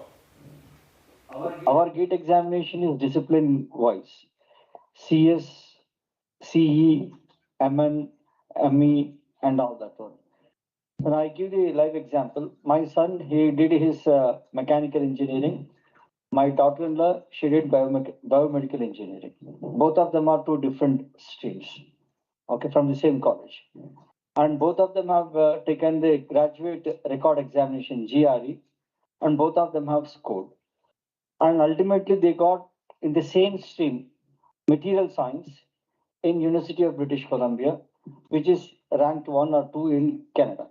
So my question here is that as far as those universities invest, because we are marching towards that direction only, trying to make engineering discipline free. We are still in the tight silos, jacketed the programs only. So now the question which futuristic is that if GATE is going to be engineering one stream, sciences another stream, life sciences another stream. So now once any candidate is qualified in GATE with engineering background, should be able to or eligible based on his score in GATE, which is general engineering per se. Okay, he should be entitled to take admission based on his score, and then the university which is willing to offer him the seat. But in the present context, yes, in the present context, and in a civil engineering should not be debarred from pursuing his master's in computer science engineering, is what we are trying to state that one. Because when everything is converging towards applications of digital technology, and somewhere everybody should be getting a chance to learn what exactly is the industry wherever he is going to work, right? He's going to have that one. Second thing is that I'll give you there's another flip point of my family in my house itself. My son, right? He is now today is a metallurgist. Having done his material science, he has joined a metallurgical company, right? As a metallurgist, he's mechanical engineer, masters from UBC in material science, and working for the last 5 years as a metallurgist. Okay, this is one scenario there in West. Now, his wife, biomedical engineering and masters in material science, and then she did some certificate programs in community colleges. Community college means in North America, the colleges which are offered for those various people, right? It's not a regular college, a regular university affiliated to the university. Under the certificate program, she got the financial management, and she's working in the same metallurgical company where my son is as a financial manager. So now her BTech is in one, MTech is in another, but then her job is based on the certificate. what India is foreseeing is that maybe today, in the present context, in the way in which we are progressing, it sounds absurd. But then the futuristic story, by 2040, which Professor G.P. Rashikar told that by 2040, when it unfolds, probably it unfolds into engineering, sciences, life sciences, humanities and social sciences, and then the other liberal arts. Maybe these are the standard verticals that we will be having. And still it is possible that the transdisciplinary between these verticals may be possible.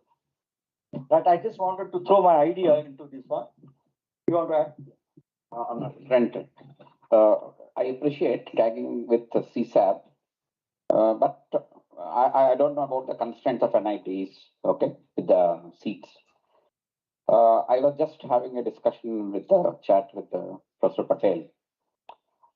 According to me, these lateral entry students are not for a program. They should be for the institute. Because what happens, as I mentioned, after 4 semesters, you are, suppose you are inviting to spend 1 semester, 2 semesters. The 4-semester curricula and then 5th semester curricula here may not exactly map. Because out of these 5, suppose you have 7 subjects in 5th semester, the student might have done already 2. Or student might be wanting to take from another academic unit. So therefore, it's not really mapping to them like it's a seat, vacancy. Of course, I understand from Professor Rao's bit of conversation on that. You may have a lot of flood from various other NITs, but the spirit is we should encourage them to the institute, explore your institute. So the concept of seat vacancy is somehow I'm not comfortable. Okay, it's making it rigid, right? And there is another point I would like to mention, tagging with CSAB. See, CSAB is for the freshmen. So they are ready. They are ready. I've done my entrance exam and then they are on toes to fill the forms, these, that. But these lateral entry, it should be well ahead of time. They should be in interaction with the academic unit, institute, and then have all those clearances done and then come. So giving through CSAB, so there could be some hindrances. So I just thought I will alert. Thank you. CSAB, not exactly doing the CSAB, it's the one part of it. Yeah.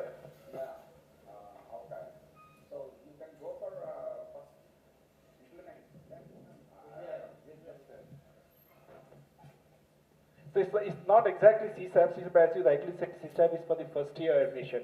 That was the separate altogether, which can be, as I said, CCMC, which could be at least, can directly come under the ambit of CSAB or could be altogether a separate body. Yes, yes. So I think with this, we'll thank Professor Mukesh Gupta for his talk. And the last session for today would be a deliberation session, a reflection session, summarizing what happened over these 2 days. So I invite the dignitaries to come to the dais. Professor, yeah. Yeah, I think I'll just check. I think we'll have a cup of tea and then we'll come back. Tea is ready? Ready? Yeah, I think we'll break for tea and we'll come back. No. This is not final exit. We'll take it for tea and then we'll come back. We'll take it for tea. They're all gone.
Bhubaneswar Rao, who will be chairing this session. Along with that, the dignitaries who spoke today, Professor Rajshekhar, yeah, everybody, whoever are there, Professor Jay Kumar, the NEP team of NITR, Dean Academic Madam, all the speakers who spoke, Professor Sushmita Das, Professor Mukesh Gupta, Professor S.K. Patel, are requested to come on.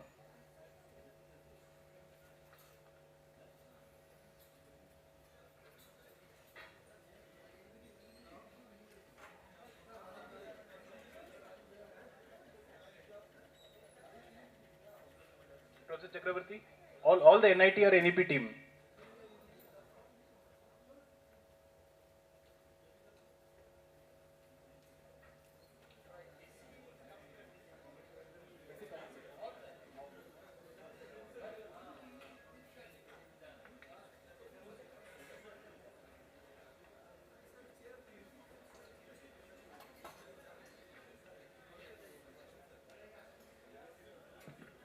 So there is a chair, so the associate deans who are associated with this process, please come.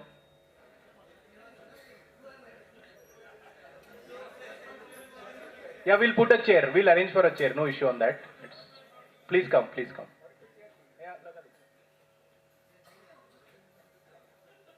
We'll take care. Professor J.P. Kar, please come.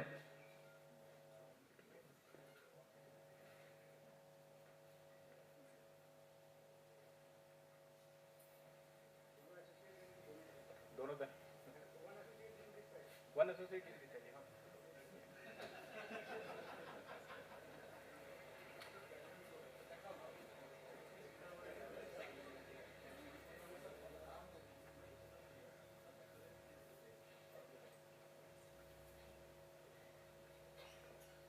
The idea of this session, I'll just basically tell you, it was like we all were having a lot of discussion during tea, during the sessions. So we thought we'll just summarize all of this, because as we all know, whatever was presented, etc., came out of the churning that happened over the past 6-8 months about NEP 2020, whatever committees were formed and whoever deliberated. So as Director Sir also told that it is not yet final. So more like also we got Professor Rajshekhar telling us every time on his slide, alert, alert, alert. So it was telling us that your fuel levels are down, alert. So it was like this. So it is not yet finalized. So we'll be taking it to the Senate, and then as Director Sir told, it will be going to the BOG for the approval. So we'll have this session wherein Director Sir will start with the opening remarks about these 2 days, and then it is also open to the audience. The mic will be passed to you, and you could always ask freely without any hesitation any of the things which you thought should be discussed at this level. So I request Director Sir to start with his opening remarks. Thank you very much, and at the outset, a very good evening to all of you. I once again acknowledge the BBA auditorium is partly full but full, and the faculty members have honored my request and then made entry and re-entries multiple times, and then made this particular exercise a meaningful one. The reason is that you have heard, at least I would like to remind you that over these all 2 days various sessions of deliberations, we have heard from IIT Hyderabad, Director IIT Hyderabad.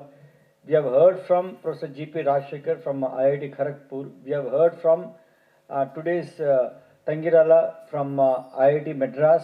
And then we have heard from Professor Jay Kumar of NIT Warangal. And we have heard from various other speakers, external speakers also. And the point which we have got to understand is that this exercise has been taken long ago in some of the IITs prior to the advent of NEP 2020. Okay, prior to the advent of NEP 2020, right? Many IITs have taken this exercise. By that statement, what I mean to say is that it is not an exercise which has to be really done and then dealt with in one go. The reason is that we are through a conservative system for 60 long years. and then suddenly changing, taking a turn on that one from a teacher-centric academics into a student-centric academics, and then wherein the teacher is turning out to be a facilitator rather than a teacher, right, who is trying to give the knowledge. Now today, what we have really realized is that information is available. Information is available in abundance. So much so that the last of the sessions, Mr. Tangirala was stating that today's libraries have to be converted into tomorrow's places of study. Right? So now the question of the conservative thought process of students issuing the book and then returning the book, that may slowly go away from the horizon completely. So now we have got to make a preparation in trying to change our conservative system. Right? A teacher in the first aspect or at the outset, he has to be convert himself into a facilitator, and then there is no other choice than becoming a facilitator. And he has to really help a student involving in the project-based learning systems, so that the education becomes an outcome-based education, wherein, right, it has an immediate application for the student who is passing out with the critical thinking and then problem-solving abilities. And having said this one, and then an exercise at NIT Rourkela, it is not just yesterday that we have taken, or just 1 week prior to holding this particular workshop, this exercise is done. Right? This exercise is taken almost close to a year, and then year long the debates, and then, as I said, discussions, and then sometimes it was a very harsh discussions also, and some people were even hurt in that process. Not me, of course. The curriculum committee members, they had such a animated discussions, and then came out with some framework, came out with some curriculum framework. It is not all of it, and it is not end of it. It is only the beginning of a change. It's only a beginning of a change. And then unless we have a positive outlook that, yes, let us stand today firmly to make the change, and it is never going to happen. The reason is that you can still debate and debate, keep on debating. The debate will be never-ending debate, because at the end of the day, at the end of our discussions, that somewhere we want to see that conservative system is really time tested. Yes, it is 60 years tested, but then things have changed. No matter how many industries you involve, industries are never going to have a broader vision. If you call industry people from RSP, they may try to tell what is required for them, right? And then institutions are not preparing all engineers to work for RSP. It is impossible. And whatever the number of millions of engineering disciplines which are there, industries which are there, it is impossible for any educational institution on the earth to prepare the final product or the engineer who is fit to join the industry. Somebody was telling me, one of the experts was telling that the institutions only prepare an engineer who can think, right? Whether it is Tatas or Birlas or Modis or anybody, I think you were telling, right? So now the institutions are not preparing factory-made, factory-ready engineers. It is impossible.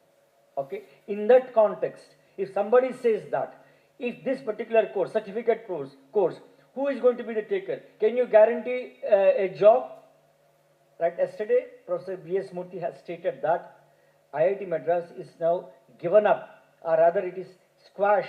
IIT Hyderabad. Professor B.S. Murthy told IIT Hyderabad that they are not done with these campus placements. That are thinking to do away with the campus placements. IIT Kharagpur, right, when Professor Rajshekhar was the CDC chairman, right, he has also of the opinion that it has to be done with it. The reason is that these campus placements are not doing a proper job selection of the candidate. And educational institutions are here to impart a degree through the process, whatever the process of really the course curriculum that we are really doing that. We are not sitting here as the body shoppers where we find a job for a candidate. Show me how many American universities, How many of these foreign universities are doing the body shopper's job? Right? We have taken that particular exercise on our head, and then that is end is really dictating the means today. Right? So now every boy has to be, or every girl has to be placed, and that is dictating what should be your curriculum. This is number one. Number two is that even the package, unfortunately, this is true. Unfortunately, today NIRF is also asking that what is the package? What is the annual the pay package or this cost to the company in the institution? And what is the least, what is the maximum, what is the mean? These information we have got to give. This is an unfortunate thing. In QS ranking it is not there, but then it is because it is from the society that they have really brought in this particular sub-parameter in NIRF calculation. Third, CSAP. Last year also it was asked by the ministry. How many top rankers have taken IT, computer sciences, electronics and electrical? They were only interested in these 4 branches, ministry. They did not ask how many have really joined, how many seats are filled up. We were curious to tell them that 99.999% of the seats were filled up when NIT Rourkela has taken the CSAB responsibility on its shoulders. Right? CSAB, it was not a simple task. We had 8 regional languages, the helpline working 24/7. We did that, but the ministry was only concerned with how many of the top rankers have taken IT, computer science, electronics and electrical engineering. Period. So now the question is that engineering is not just defined by digital technology. Digital technology is only a technology, a means. This is what we have got to really understand. A teacher and education institutions like Devalaya, Vidyalayas, we have got to set the tune for the tomorrow's music is what I would like to really, the exercise of taking this entire 2 days program or 2 days workshop is to hear from you, is to know your reactions, is to know what exactly, how you have really are vibrating to the thought which your own institution under your nose has really been working for over a year. With this, my closing remarks, I leave it to the other panelists to really make their comments as what the rapporteur Manish Okade will be taking further. Yeah, I request Professor Rajshekhar to give his opening remarks about the 2 days. Yeah. Good evening, everyone. So first of all, once again, let me really appreciate the efforts by NIT Rourkela team, director along with the NEP team did a marvelous job, and all of you also equally responded very positively because I was sitting through all the sessions. You were very attentive, and there were a lot of deliberations. In fact, due to paucity of time, we had to cut down some of the deliberations. That really tells how this workshop triggered a lot of ideas, thoughts, conflicts, confrontations. So these are required before you arrive at any final product. So in that sense, already this workshop is very successful. So any new move which is non-traditional, breaking silos, definitely there will be resistance. So this is, there should be. If it is not, then there is some concern. If there is no resistance, then there is a concern, right? So it is true. So therefore, we are here to deliberate. So end of the day, whatever outcome, as I understand from the director, it will be discussed at the academic units, then taken further to the Senate and all that. So I'm sure you are going to travel in an exciting new curricula in coming few years. But my suggestion to, since all of you are here, which are really, you will take the burden of running the curricula. It's not easy. First of all, stitching the curricula and then making it implemented. So there will be a new batch, old batch, this batches thing will go on, right? So that was as fresh as in my mind. So therefore, my submission to the dean, if there is a possibility, of course, your cooperation is required. No doubt you will be implementing this from this batch of 2023, but since the entire curricula will be approved in one go, I assume, for all the years. So my submission is, just don't stop there. Leave the graduating batch. So in between there are two batches, which are the current second year and third year. Intelligently, with some minor adjustments, we could also extend this new curricula to those batches as well. So for this to happen, definitely we have to have a greater handshake. Oh, no, this, that, the prerequisites, these, that, there will be issues. Shifting of subjects. So for example, the current second year, third year, fourth years, if they are on one single curricula, so their placement of subjects and then the new curricula placement of subjects could be some shifting would have been done. So as a result, so what you will see when you try to offer, so suppose a second year subject is going to current fourth year, so at one stage, so second years and fourth years will do the subject together, such things will happen. Taking that as advantage, my submission is, don't relax just with implementing for this year 2023 for first year. At least from next semester, try to wherever possible, map it. And if there is a greater flexibility, so you try to just declare that these flexibilities are there, you go ahead with these flexibilities, etc. So other than that, as progresses, we can. So one thing, I have seen the first foundation. I think engineering laboratory, I did not see probably, because science lab is there. So I think we are missing something if we do not. What we did, engineering laboratory, earlier used to be like 1 or 2 academic units, typically mechanical, etc. used to, but this time what we have done in the new curricula, we have asked each academic unit from core engineering, they have designed the experiment and then they have included. So now we have a sequence of experiments, electrical, mechanical, civil. So these are nicely agriculture, food engineering. So these experiments are tied up as an engineering laboratory. This is really exciting to the students.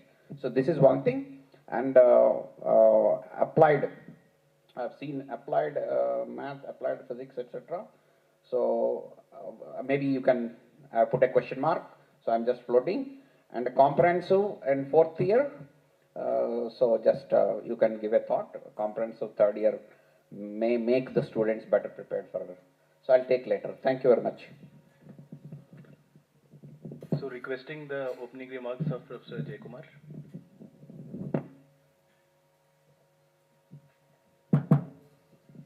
Yeah, at the outset, I like to congratulate Professor Rao and his team. I think you have spent lots of man hours and woman hours in reaching reasonably good draft working documents. Definitely when there's a change, there's going to be a lot of teething trouble. There will be, people will be hesitant to even go for a change. But I think the change will evolve, and maybe in a couple of years, I think all of us will have a working system which other NITs can follow. But I really enjoyed whatever happened here since yesterday. I didn't go out of this room. I heard every talk because it was also a learning experience for me. And the way all of you worked was just amazing. And I didn't feel anyone is stressed. Everyone looks very happy. I don't know what the internal stress they're undergoing, but externally, everyone showed a very satisfied look. So I really don't have much to say, except that you'll have evolved and get into a good system where NEP can really be implemented in its lateral spirit. Thank you. So I think with this we open it up to all my faculty colleagues. So I'll give the mic to Swadhin Babu. He will come to you. So please raise your hand if you have anything across these 2 days to any of the speakers, whether it is our own speakers or the dignitaries, expert speakers who have come from outside. Please feel free to ask.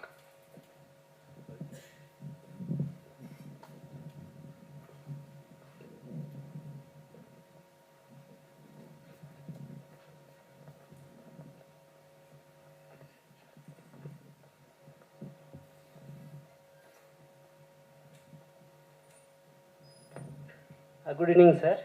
Last 2 days we experienced a great workshop about NEP. So one thing is regarding the curriculum. Usually we have a 3 credits for a subject.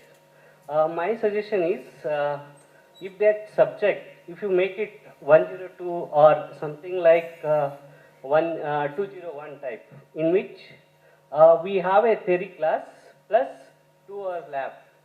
So in that sense, we make our students hands-on experiment with theory as the theory also they will learn in the same particular subject what we want to learn.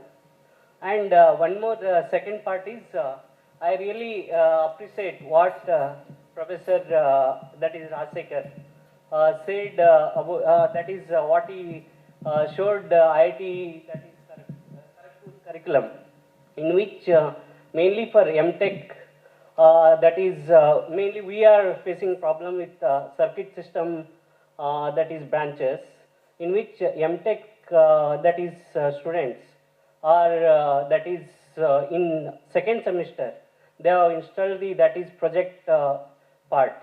So I feel that that must be also need to be incorporated in our institute, because what we see from since 10 years, I am involved with the MBA of my department. So usually what question we get from the MBA accreditation team. So previously we were able to get the that is research output from the MTech students, but last 3 to 4 years that has been nil, because we know that after second year our student go to the internship, and the probability of getting that is research output from the that is MTech students, it is very less. So I appreciate the whatever the IIT Kharagpur has taken, that is MTech students to have a project in second semester and going internship in third, fourth. That would be a good thing, and we should also incorporate that here. Yeah. Thank you, sir. I think if I could summarize just to the experts. So there are 2 parts of this question as we could understand. One part is with regard to making the 300 instead of 30102 like that, so that it is hands-on. So Professor Rajsekhar was asked about that. We can save time. Save time in. My only request to all the members out here is that try to make your questions smaller, so that we can really hold your question for a long time. Because if the question is very long, somewhere I'm missing what exactly. Right. So now, as far as your first question, where I think I can really partly answer, because others are here in the academic, it is absolutely fine. There is no such a rigid. Today, our discussion is not about this is not the final decision. I told that there will be all these things go back, the recommendations go back to the individual departments, heads of the department. You have got to really have the brainstorming sessions. Only thing is that time is limited.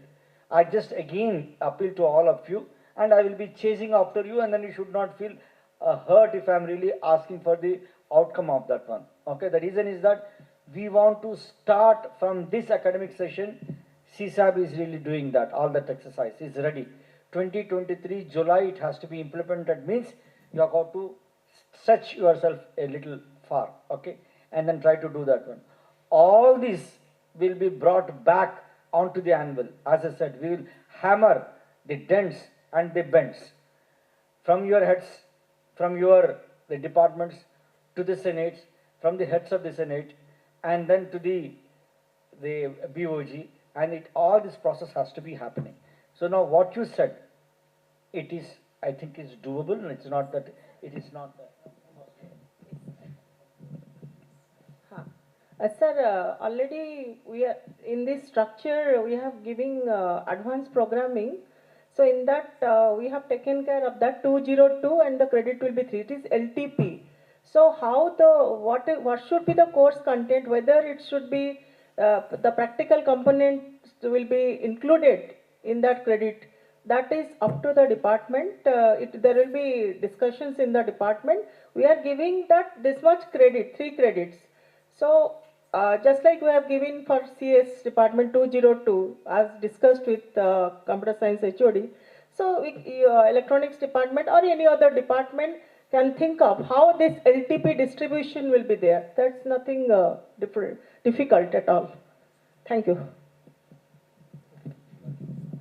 Yeah, Professor Rajshekhar is requested to answer the second part, where he was asking the... No, that's not a question. So that he said that should be... First one, madam has answered, no? Yeah, he was also asking the usefulness of introducing the project. Oh yes, that I mentioned. I mentioned usefulness. The target is that. So we want to incubate MTech students onto research and then bring back the glory so that they really deliver and then publish and there is a greater handshake. Yeah, thank you. Yeah, I think there are two hands there. Swadhin Babu, you could just see behind.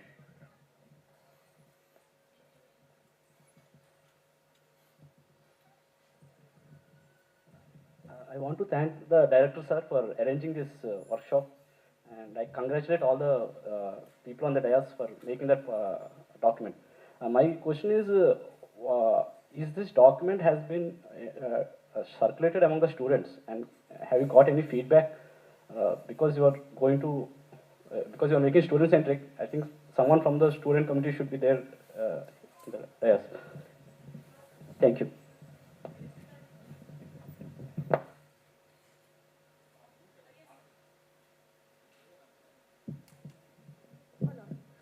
Sir, it was circulated to department HODs, and I know my department, electrical HOD had circulated to all faculty. It was instructed to circulate.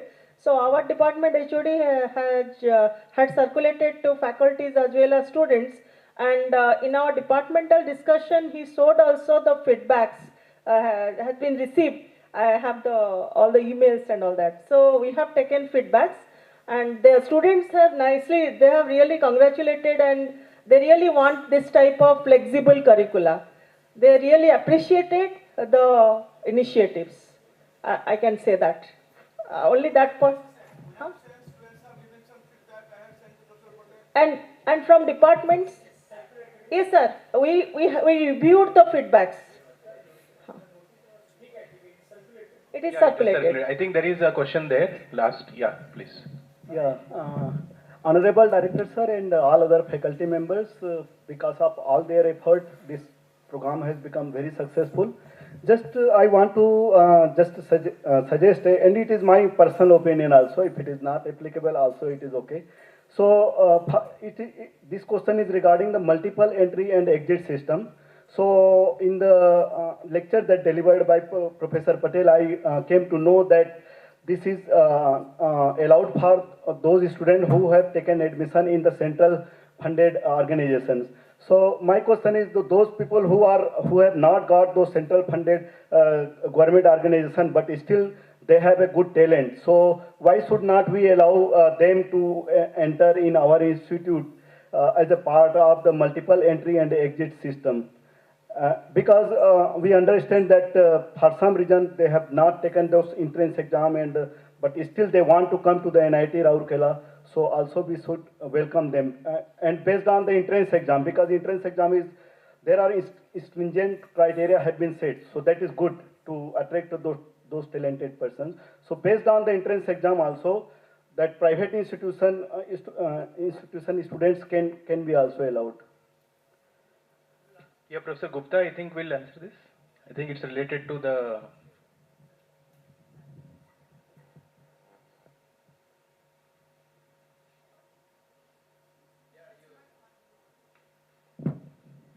Yeah, your suggestion is well taken, that we should be open to all students from all institutions, but it is all experimental we are starting. So to begin with, we start with a small number so that we can experiment and study its implications and series. So in future, we may think of to a broader gamut of these students. Right now, let us experiment with a small number, then we can go for a broader one. That's what the philosophy that we adopted. I think it's answered. I think Swadhin, we can come quickly on the front. There are two hands here. I may add into that the same question, whether we can allow other institutions or not. You can give it to Professor Pawan.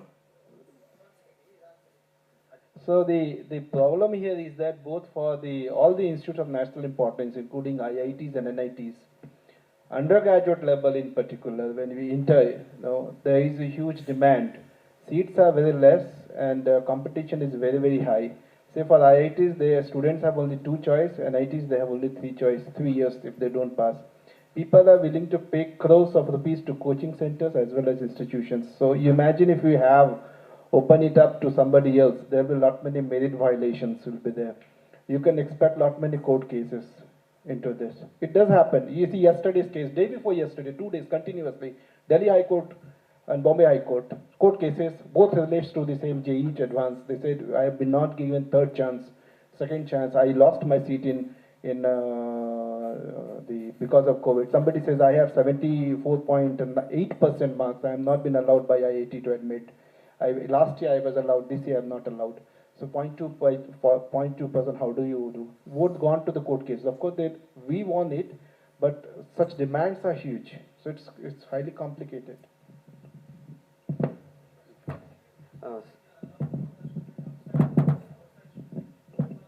Yes, yes. Okay, sir,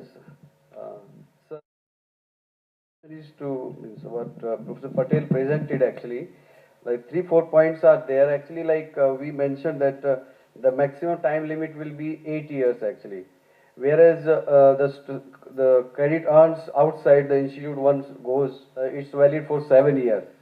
So it should be recalculated. It should be 7 + 4 for the BTech, and for dual degree it should be 11-12 actually.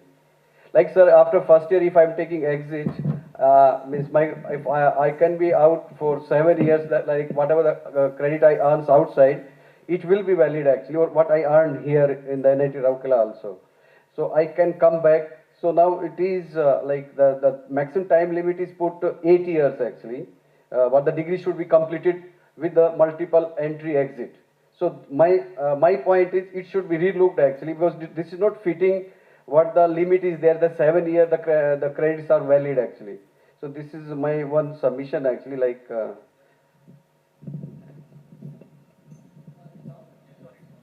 yeah.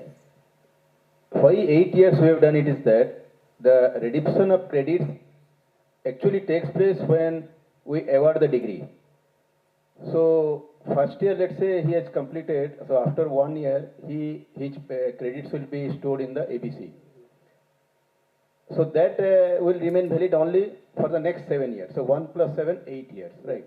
So unless he is going to encash this one, and the 8th year to get a BTech degree, and suppose if you still follow, let's say 9th year if you want to give him the BTech degree, then first year whatever degree, that whatever credit he has earned and stored in ABC will not be available in the ABC on the 9th year to award the BTech degree. So that first year courses, credits will not be available in the 9th year. oh, maximum So it is 1 + 7 years. 1 + 7. So it's a kind of Maximum, that's why 8th year we have kept it. But still we are doubtful, we are not very much sure that for the dual degree we have kept it for 10 years. Because it is That was we have kept it, but still I am doubtful, I am not sure, because we have to inquire with the agency. Yes. First year, that credits, whatever he got it, so on the 10th year, how it will remain valid? That is still we are in doubt. Yes, sir. So we have to, yes. So another point is for the So science. then we will clarify from ABC and Yes. accordingly you can decide. For the science. Otherwise, why 8 years? You can even go for 12 years or 16 years. Actually, no like one of the mandate of NEP is lifelong learning. So if we are restricting that, that goes against the spirit actually. So let us relook to that. Yeah, point. I agree with you. It Right. goes against the spirit of the lifelong learning. Yeah. So I was also thinking initially that there should not be any limit. But because of this, yeah. Lifelong learning means it is not only 1 degree for the rest of your life.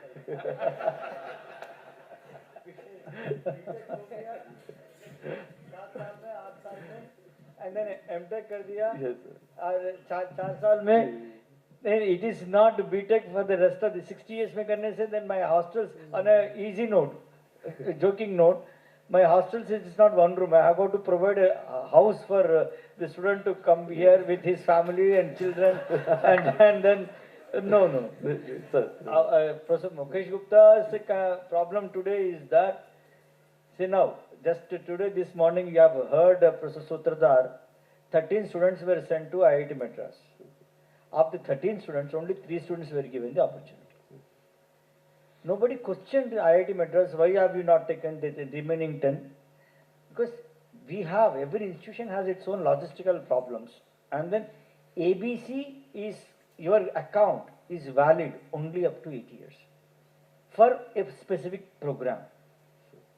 So now, the spirit of lifelong learning, there are so many people in India, after their retirement, they have enrolled for PhD and then did their PhD.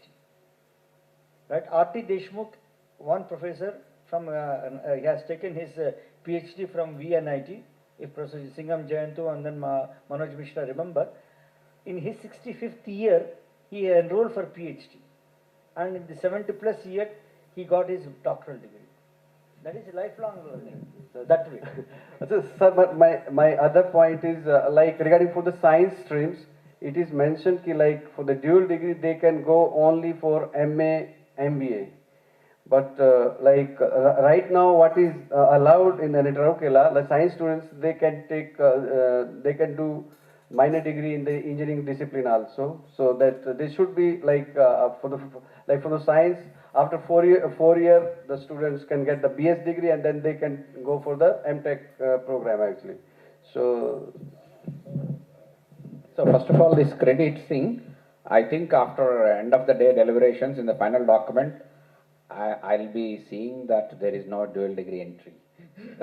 so I think Professor Patel is almost convinced because, yeah, slowly entry to 4 year, that's okay. So 10 years requirement of us carrying first year does not arise. And this one, since we are attempting for the first time, my suggestion would be have the clusters. For example, physics BS student could attempt MTech in electronics, right? And electronics also not, suppose in MTech electronics you have several verticals, specializations, not all. So you see that fitment. So then chemistry could be chemical. So you prepare some cluster to start with, experiment it, so then slowly evolve. So that's my suggestion. Yeah. So last point. I think, yes, sir. Last point is regarding, as you mentioned that regarding dual degree. Once we are going for the flexible structures, the dual degree we have to be careful actually, because with the dual degree we are not allowing the students for the exit after fourth year actually. So let us at the starting means like the CSAB we can announce like this our structure, the students who are joining in the dual degree, the exit option is there actually, so that the student they don't complain later on actually that we didn't know this information. So yeah. For the, I don't know how many of you know the information that BTech program, as far as BTech program is concerned, it is not at the freedom of the education at the institution. Like NIT Rourkela, if it wants to start dual degree program, increase the seats and decrease the seats, we cannot do it. It is the Minister of Education. Senate only recommends, BOG forwards. BOG takes cognizance of that one. Final approval. Let Bamdev Acharya be, if it is here. Yeah, right, yeah. Final approval of starting a program. Please sit here. It has to come from the ministry only. Sanctioned strength is sacrosanct. And if sanctioned strength in computer sciences is 120, Professor Pawan has no right to change that one. In that, if 100 are UG programs and 20 are dual degree, and then we have got to play with that only. So now what we have really started is that let us try to accept our existing curriculum as it is. We have dual degree program, you have UG program, we have all these things, and then try to fit and then make some changes within that. The dual degree, as what Professor Mukesh Gupta told, that we will open it. We will not restrict it. It has to be done in the our CSAB or even the JOSA, the not syllabus, what is that, the brochure. In the brochure itself we will declare that a dual degree in mining engineering program is free to take in any of the following programs. And then I don't want to really get into a trouble of delaying the application and implementation of this one for the want of permission from the ministry. If I really ask the ministry now to give me permission to do some changes, I will get after a year or two. Right? So now let us start with the existing. Right? It's like let us start playing the IPL. When Kerry Packers started that IPL from 5-day match to 1-day match, and people thought that is the end of cricket, but then it hasn't happened. And then from pink ball, red ball to pink ball to white ball, so many changes have come up. Right? 1-day match to T20. So no, these are all. What I'm saying is that let us first get into the water, start walking in the swimming pool. इसके बाद देखा जाएगा.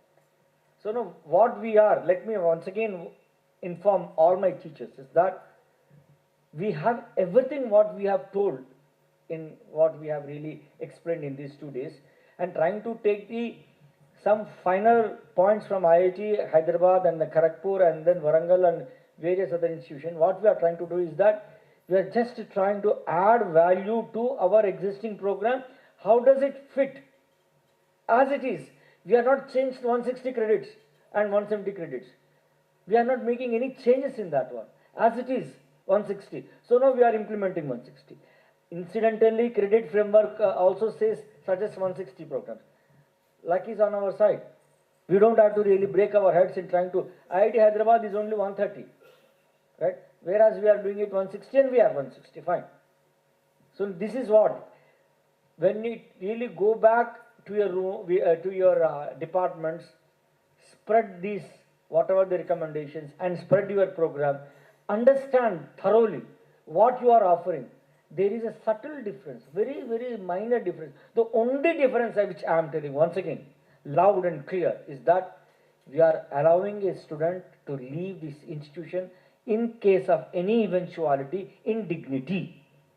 In case of any eventuality. That leaving of the exit option is under the dire conditions where the student under medical or social compulsions, if he is exiting at any point in time, that he is exiting with a dignity, with some degree or with some certificate, with some diploma. And then don't again tie up. Professor Maharana was asking that I am not happy with the diploma in mechanical engineering at exiting the second year. Right. We will work on that one. We will just try to work on that. If somebody is not happy with the student exiting on first year with a certificate program, what are you happy with? Without any certificate? If you are not happy with a student exiting at second year with a diploma in mechanical engineering, what are you happy with? Tell me. No diploma? He will go with 12th class only. If you are happy that the student who has come to NIT Rourkela has to go with a 4-year degree, 4-year degree only. I will not allow certificate programs. I will not allow diploma certificate programs. Fine. If it is, that is the thought of everyone. We will not make any changes. What I am saying is that in the case of any eventuality, dire compulsions, a student wants to take an exit.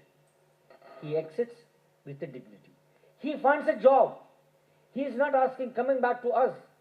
You gave me a diploma. If you don't get me a job, I will sue you. Karke, he will not come to us. Slowly, even that, CDC is going to be a career counseling center, not a body shopper. Today we have already done that one, career development center, counseling center. Right? Think in this particular framework, please. Yeah, the next question, please, I think. But sir, I think Professor Pawan Kumar main doubt was why we are not giving the exit option for the dual degree after 4th year, right? There is just to make a difference between BTech and dual degree, because we are not allowing both BTech and dual in the admission stage. So do make a difference. Otherwise, today I cannot really. 20 seats are there in dual degree, which ministry has given the approval. I have to keep these 20 seats.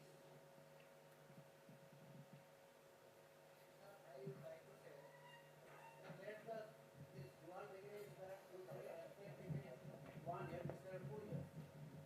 is the spirit. And if you are capable, our department is capable to attract the research interest of the student in the 4 years, he may opt that I would like to go in research, academics, or higher education. And then, so what is harm if we give him a choice? Would you like to continue to the 5th, 9th semester in a dual degree program, or you want to quit taking a BTech degree at the end of the 8th semester? Yeah, so I think the answer is very simple for this. Professor Rajshekhar. Those who are choosing through JE, when a candidate is getting that particular branch dual degree, their rank is not so to get the BTech degree, BTech admission. So, if the student is smart enough, instead of choosing the mining BTech, he can choose the computer science dual degree, and after 4 years, he will convert himself to the computer science BTech. So, he is smart enough to get that. So, that drawback will be there if we allow them to do that one. Because that matter was being discussed long back when Professor Saringi was the director. We can remember that there was another discussion with this. Professor Saringi told that no, we cannot allow them to get the BTech degree unless he completes the entire 5 years program for dual degree. One drawback is there already. We can think of it. What Professor Pal said is partly true. And I think in morning also Professor Rajshekhar was very explicit on this. The problem with this dual degree is same. When you admit a student in JOSA, you have to tell them that this is your degree, JOSA, that dual degree or 4-year or 5-year program. And when it combines it with what Dr. Paul said, in general, what we have seen is that the rankers who choose the closing rank of dual degree is far higher number-wise compared to the 4-degree program. So if you allow this, there is every possibility that your program will go vacant after the 4 years. Majority of it will attract legal cases, and yes, it will challenge, and then your program will go vacant, and it will be misused for getting into 4-year degree, and the whole purpose of having having the dual degree program will be defeated.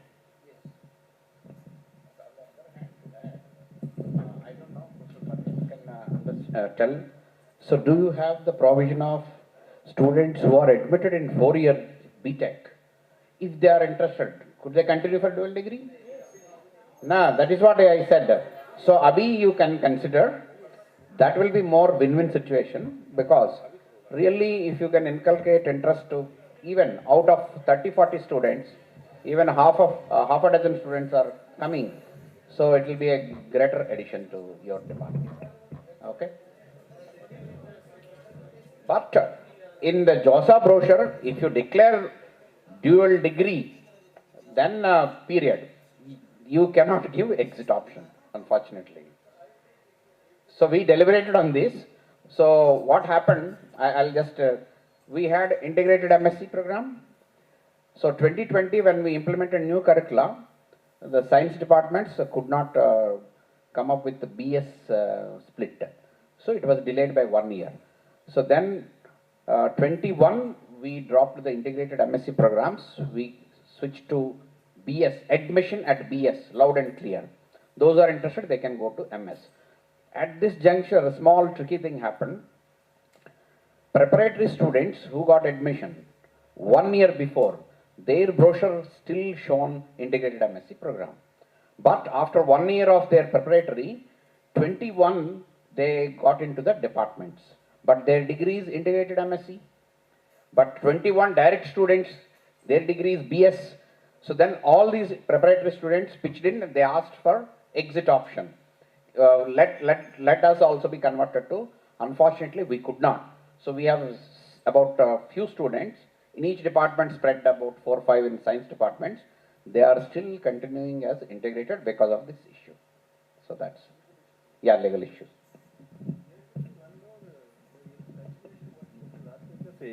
When the people are choosing for the after BTech, if they want to go for the research, if they're interested in MTech, probably they will find it more useful if we offer after BTech, a PhD program. They will be more interested. That will be easy transit also. Many IITs are already doing it. I think we also allow now.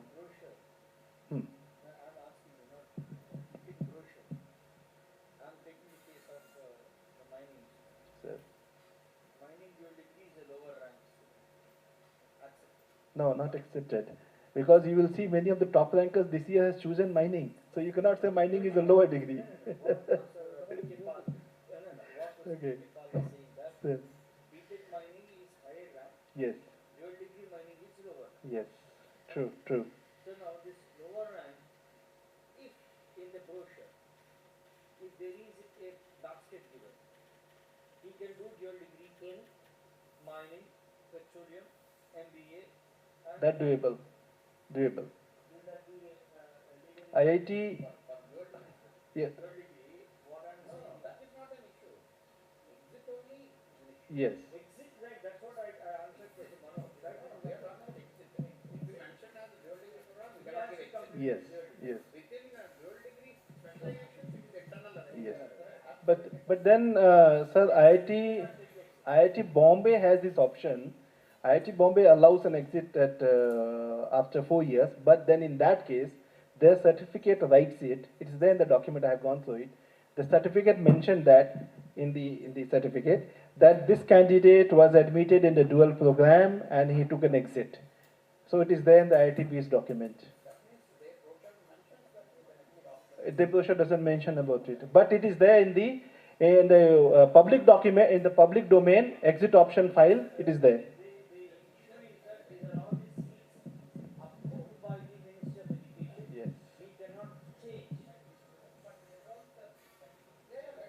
Yes. Yes.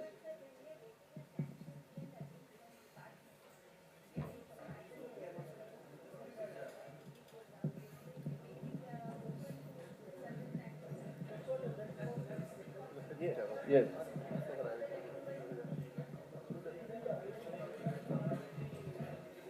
Yes. I think,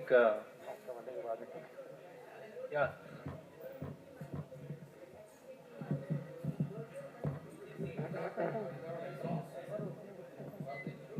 Yes. I think we have a question, last question from Professor Pankaj. Please, sir, please. Manish, it's not the last question. I've got series of questions. Basket of questions, trolley of questions rather. My first question is Professor Rajsekaran. Sir, in your talk you said that at IIT KZP students are going for semester-long internship during the 7th semester. And for that they are preparing right from the 4th semester itself. And those courses they were supposed to take in the 7th semester, they slowly in a small basis,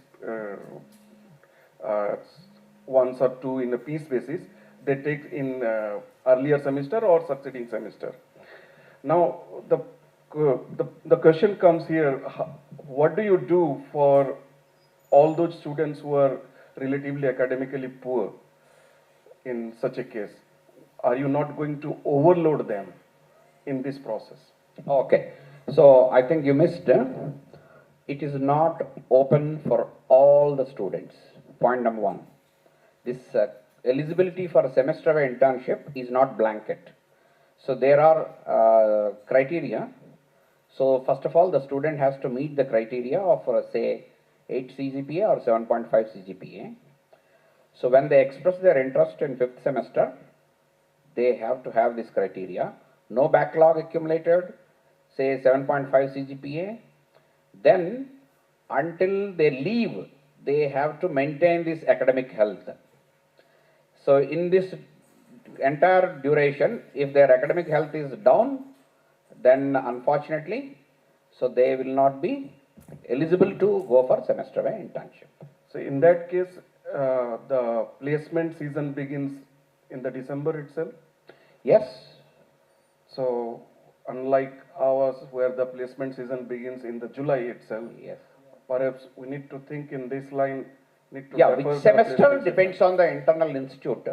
So at IIT Kharagpur we had in the 7th semester because We have our mandatory internship program for UG, end of third year, so that is summer.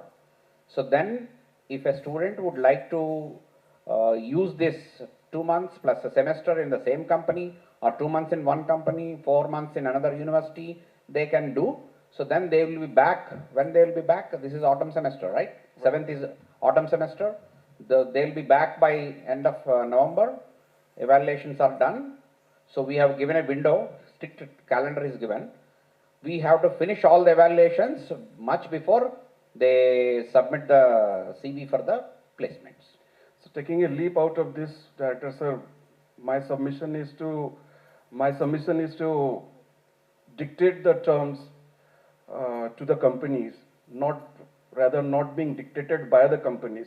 Let us have a fixed time frame of placement season, maybe 1 month or 2 months, whatsoever. Let all the companies come during that time frame only. It actually affects the regular class teaching and everything. It is actually affecting.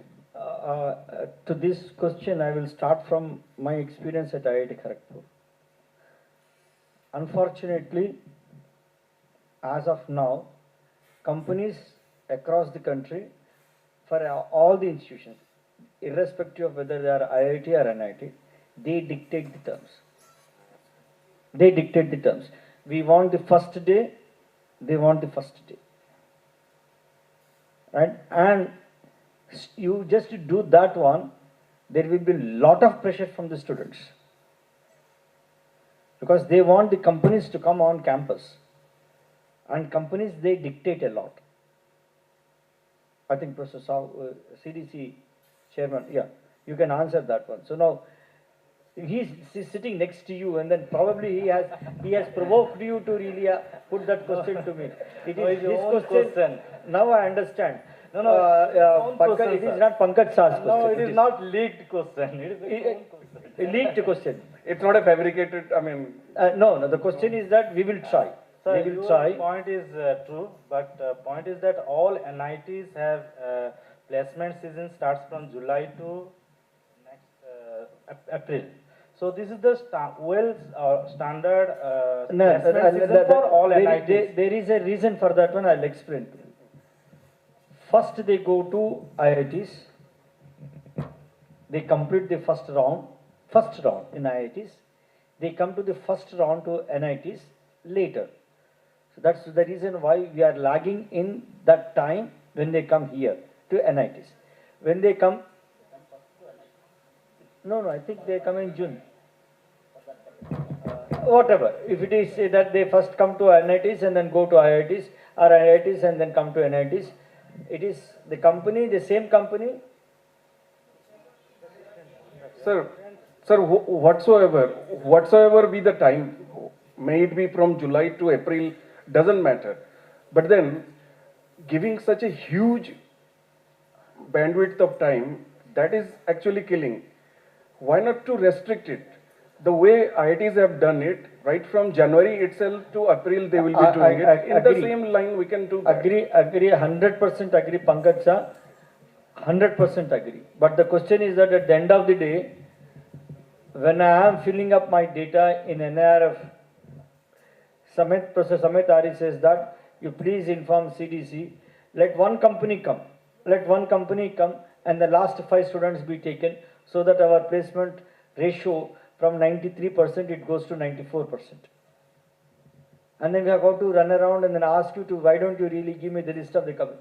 So the question is that if NIRF removes that class, puts it down, I will really convert CDC into something else. Right? This is absolutely, we are, end is justifying the means. Today, unfortunately, yes, the end is justifying the means of whatever we are trying to do, and it's difficult to answer your question.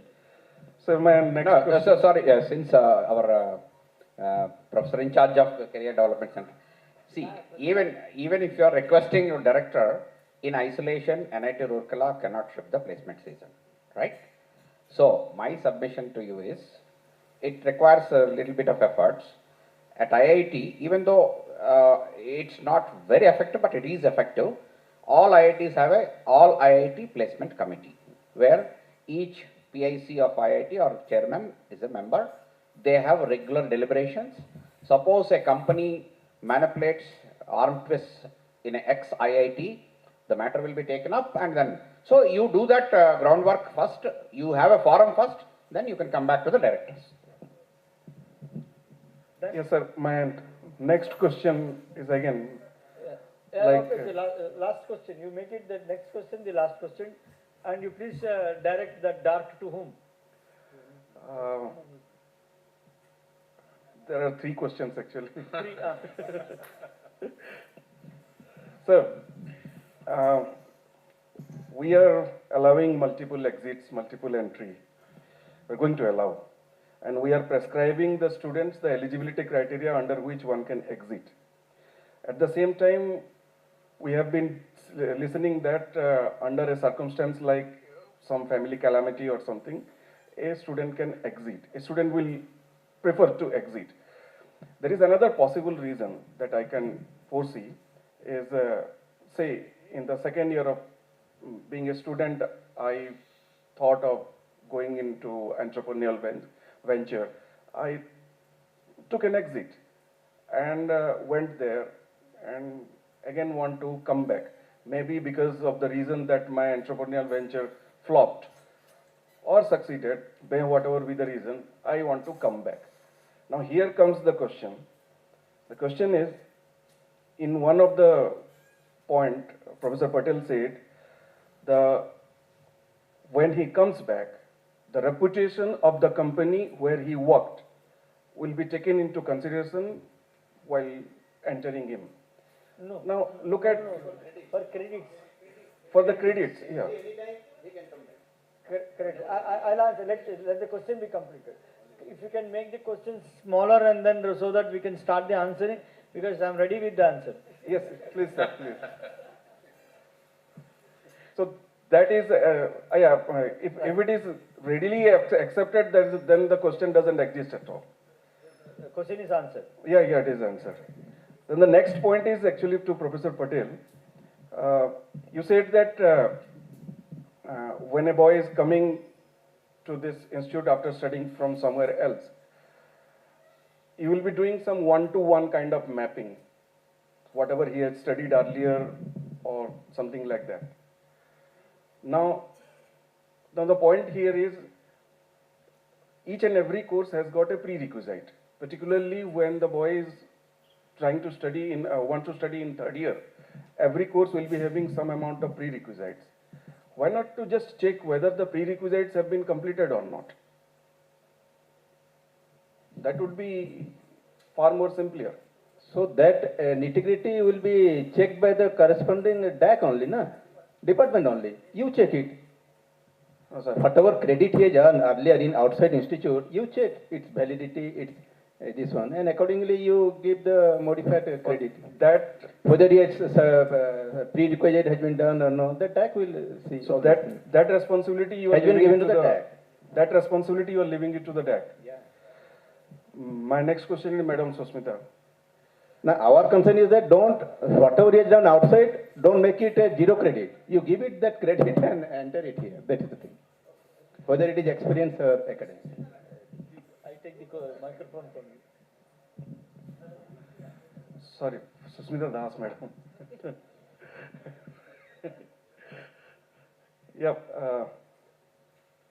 I can see that the load of computer science and engineering would be going up by many folds.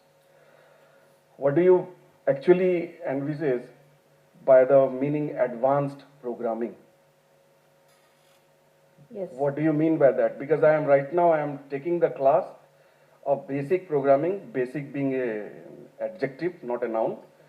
So, and I can understand that Yes, sir. I can Sir, see that students are very poor in the basic things. That is, forget about the advanced part. That's what I'm saying. We have we suggested when we discussed with HODCS that instead of basic programming, which is currently given, so the course content we heard, and C++, Java. So we suggested that in the second year, we are going to introduce AIML. So as a prerequisite, you have to give some advanced level of programming. So that's the discussion, and as for that, so Python you have to include in the course programming, and it is up to the department to plan for it, and how it will increase the load, I could not get it, that point. Because Madam, basic programming was offered by CS in the first year. There are other courses also. So that is upgradation of the course only. So how it will enhance the faculty load, that part I am not clear. As far as the advanced programming, you are terming it as a Python. I beg to differ in this regard. Python, well, it is very much used. We can discuss very later much used. what will be content of the course, but that part, how it will be enhancing the load of the faculty, that part I am not getting clear, which will be discussed in the administration level. Yes, sir. We have to do. Yes. That is administrative matter, so, sir, Director, sir.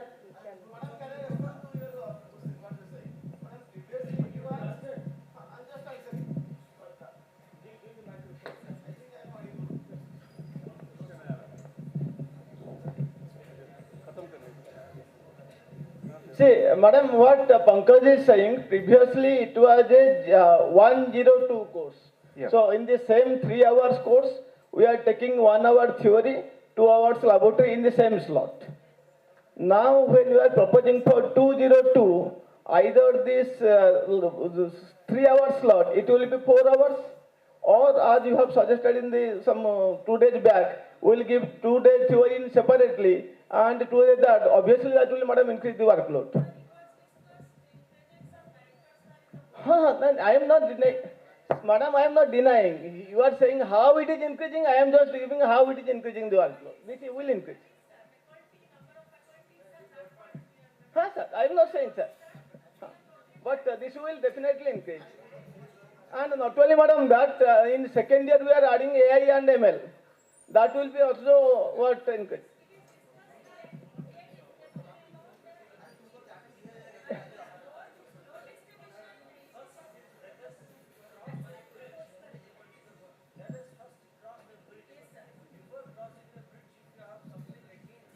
No, sir, I am not objecting. Only madam was saying how it is increases, I am just saying it will increase. So how to manage, you will start discussing. Yeah. I think we are done for the day. I request Professor S. Chakravarti to propose the vote of thanks.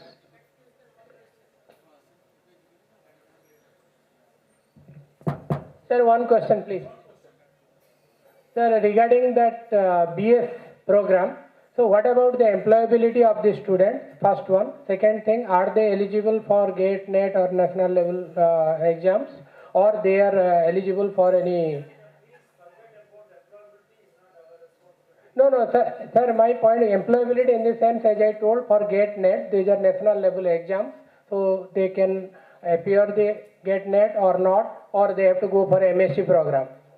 People go for MSc program, then the 3-year courses are there in universities. Why somebody will go for the 4-year courses? GATE is allowing BSc students to appear.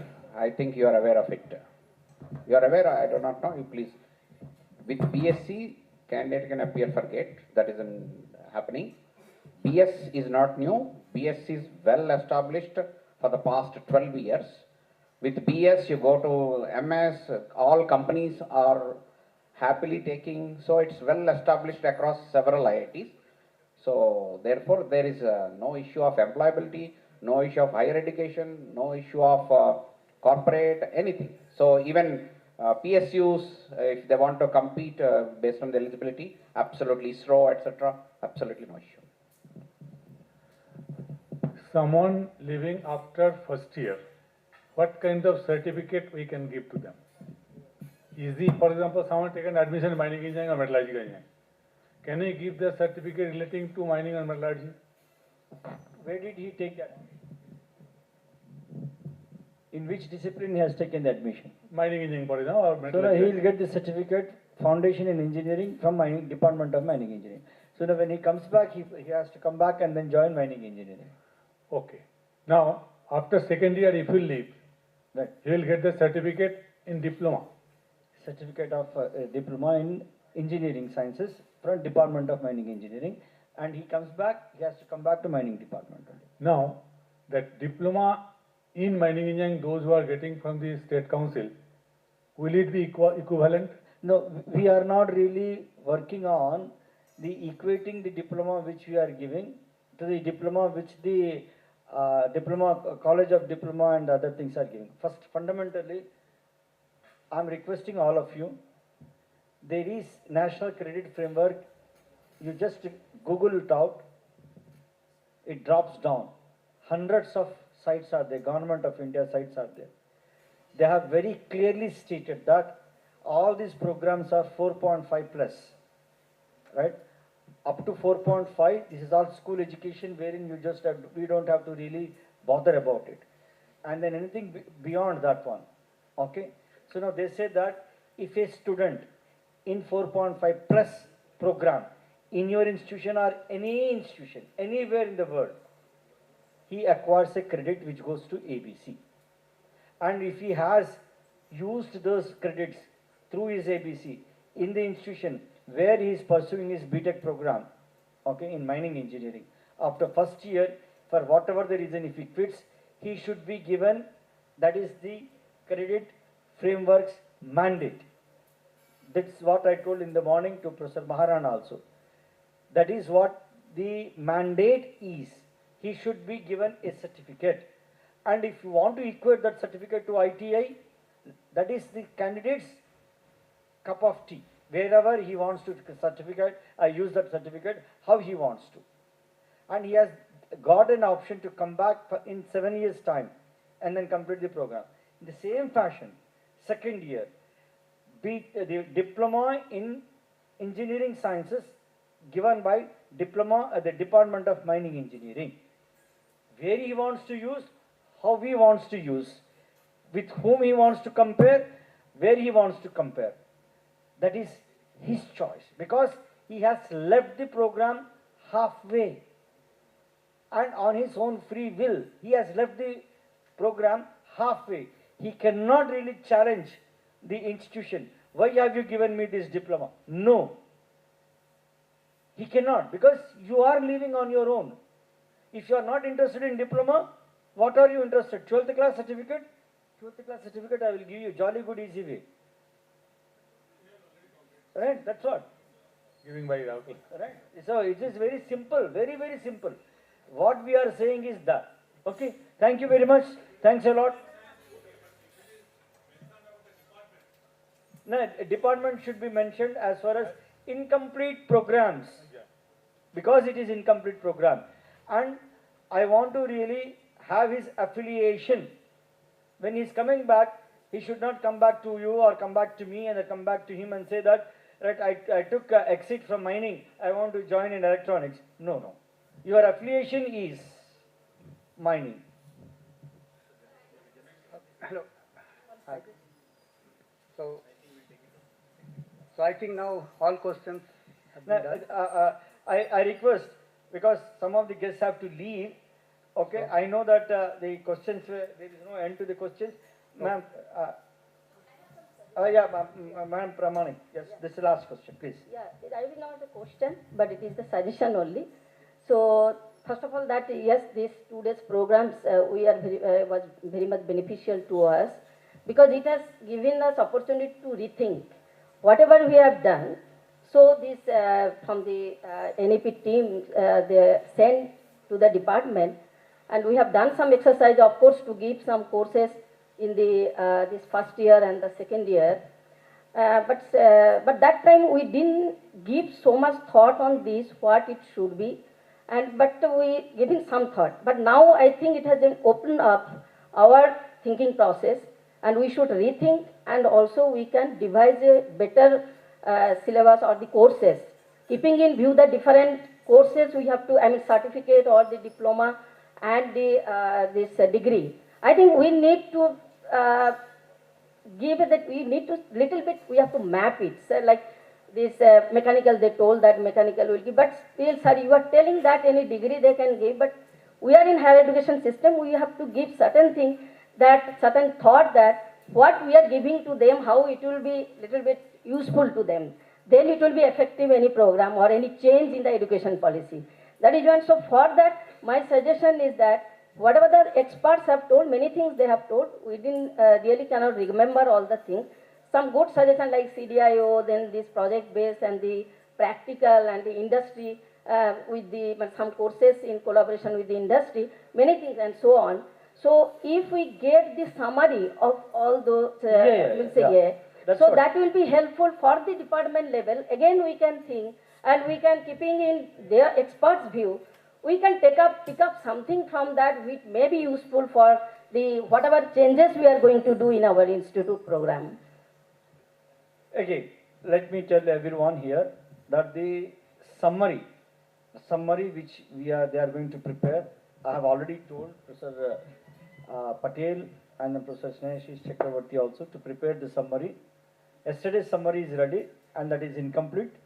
So it is taken an exit and then re-entry is there, and then today it will be complete, and then complete summary will be passed on to each individual department head. I request the heads, if they are there, that you please have a brainstorming session in your departments very clearly about the summary which is already which will be circulated to you. The intention is that you come back with your points to the curriculum committee. Okay, you come back with your points with the PADA professors. That will be again, it goes back to the anvil. I said, we will hammer it down again, remove the dents, remove the bends.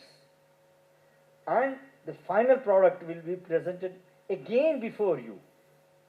Okay, whatever the points which raised from the floor of the senators, from the Senate, that will once again be mended out. Okay, and the final will be placed before the BOG.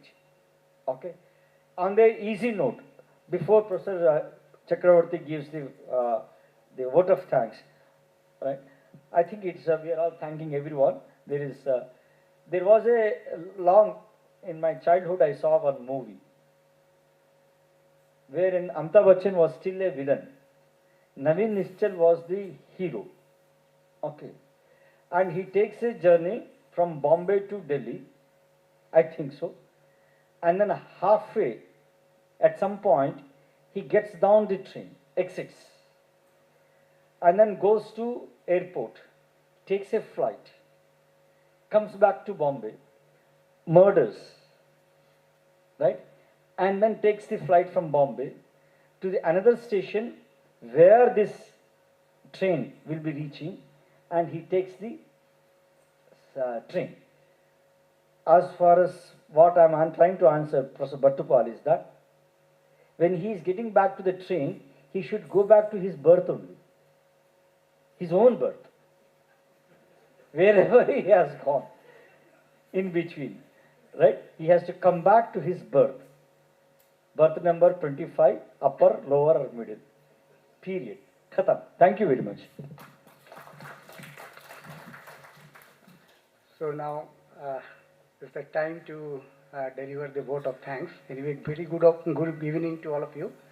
So I hope the last 2 days, means today and yesterday, all the deliberations were very nice. You have enjoyed all those things. Although, as sir was telling, this is not the last, this is just the beginning. That we have just presented those, or speakers also told about all those things. If you see the schedules,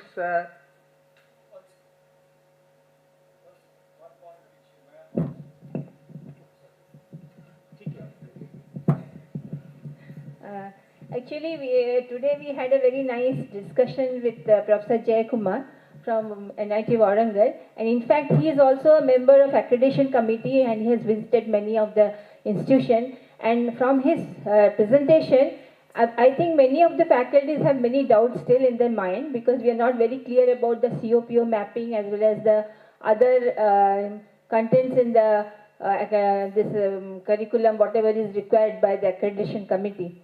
So we have requested him to present an online talk.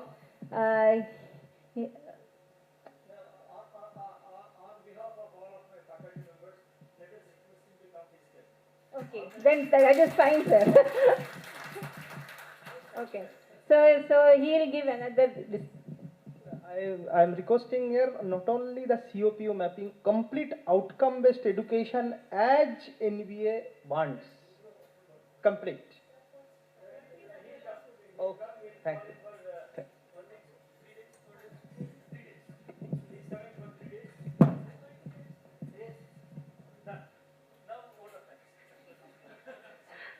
So as per that I was telling that the schedule that has been circulated by Registrar Sir 2 weeks back, I think 1 or 2 weeks back, there everything is written that how we will go, means different dates and all. So there it is also written everything that there will be 2 days workshop. Then we have different committees also. Means for BTech one committee, MTech, MSc, PhD even we have different committees. So all these things will be discussed there. And there is some complaint also that integrated was not discussed. So yes, it was means in detail it was not discussed, but it will go to again the science departments for deliberations of all these things. So it will go to again all the departments. Then again it will come to apex body. Every schedules are there. So as per those schedules, it will go again and again. It will re-verify, and then after all these meetings, it will come to Senate, and then to Sarah was telling BOG, etc. So just this is the initial step that we are doing, whatever we have done with our team.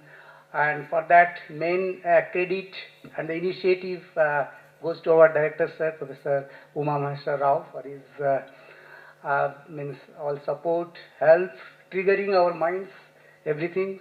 So we are very much thankful, sir.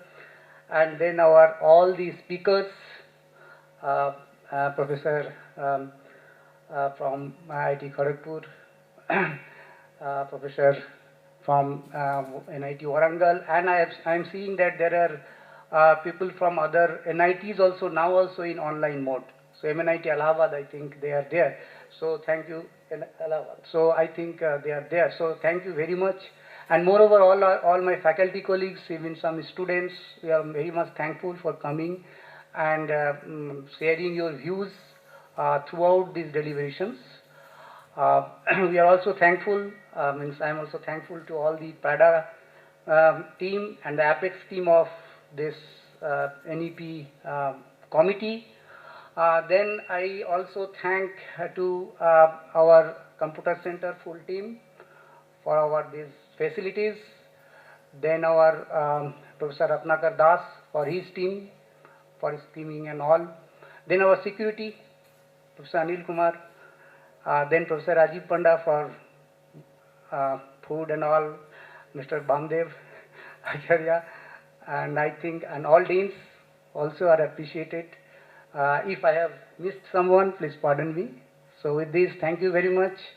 I hope it will take few time, but before this semester, means before July, we can have at least something to start with that. So with that hope, thank you very much. I'll see you again in future. Thank you.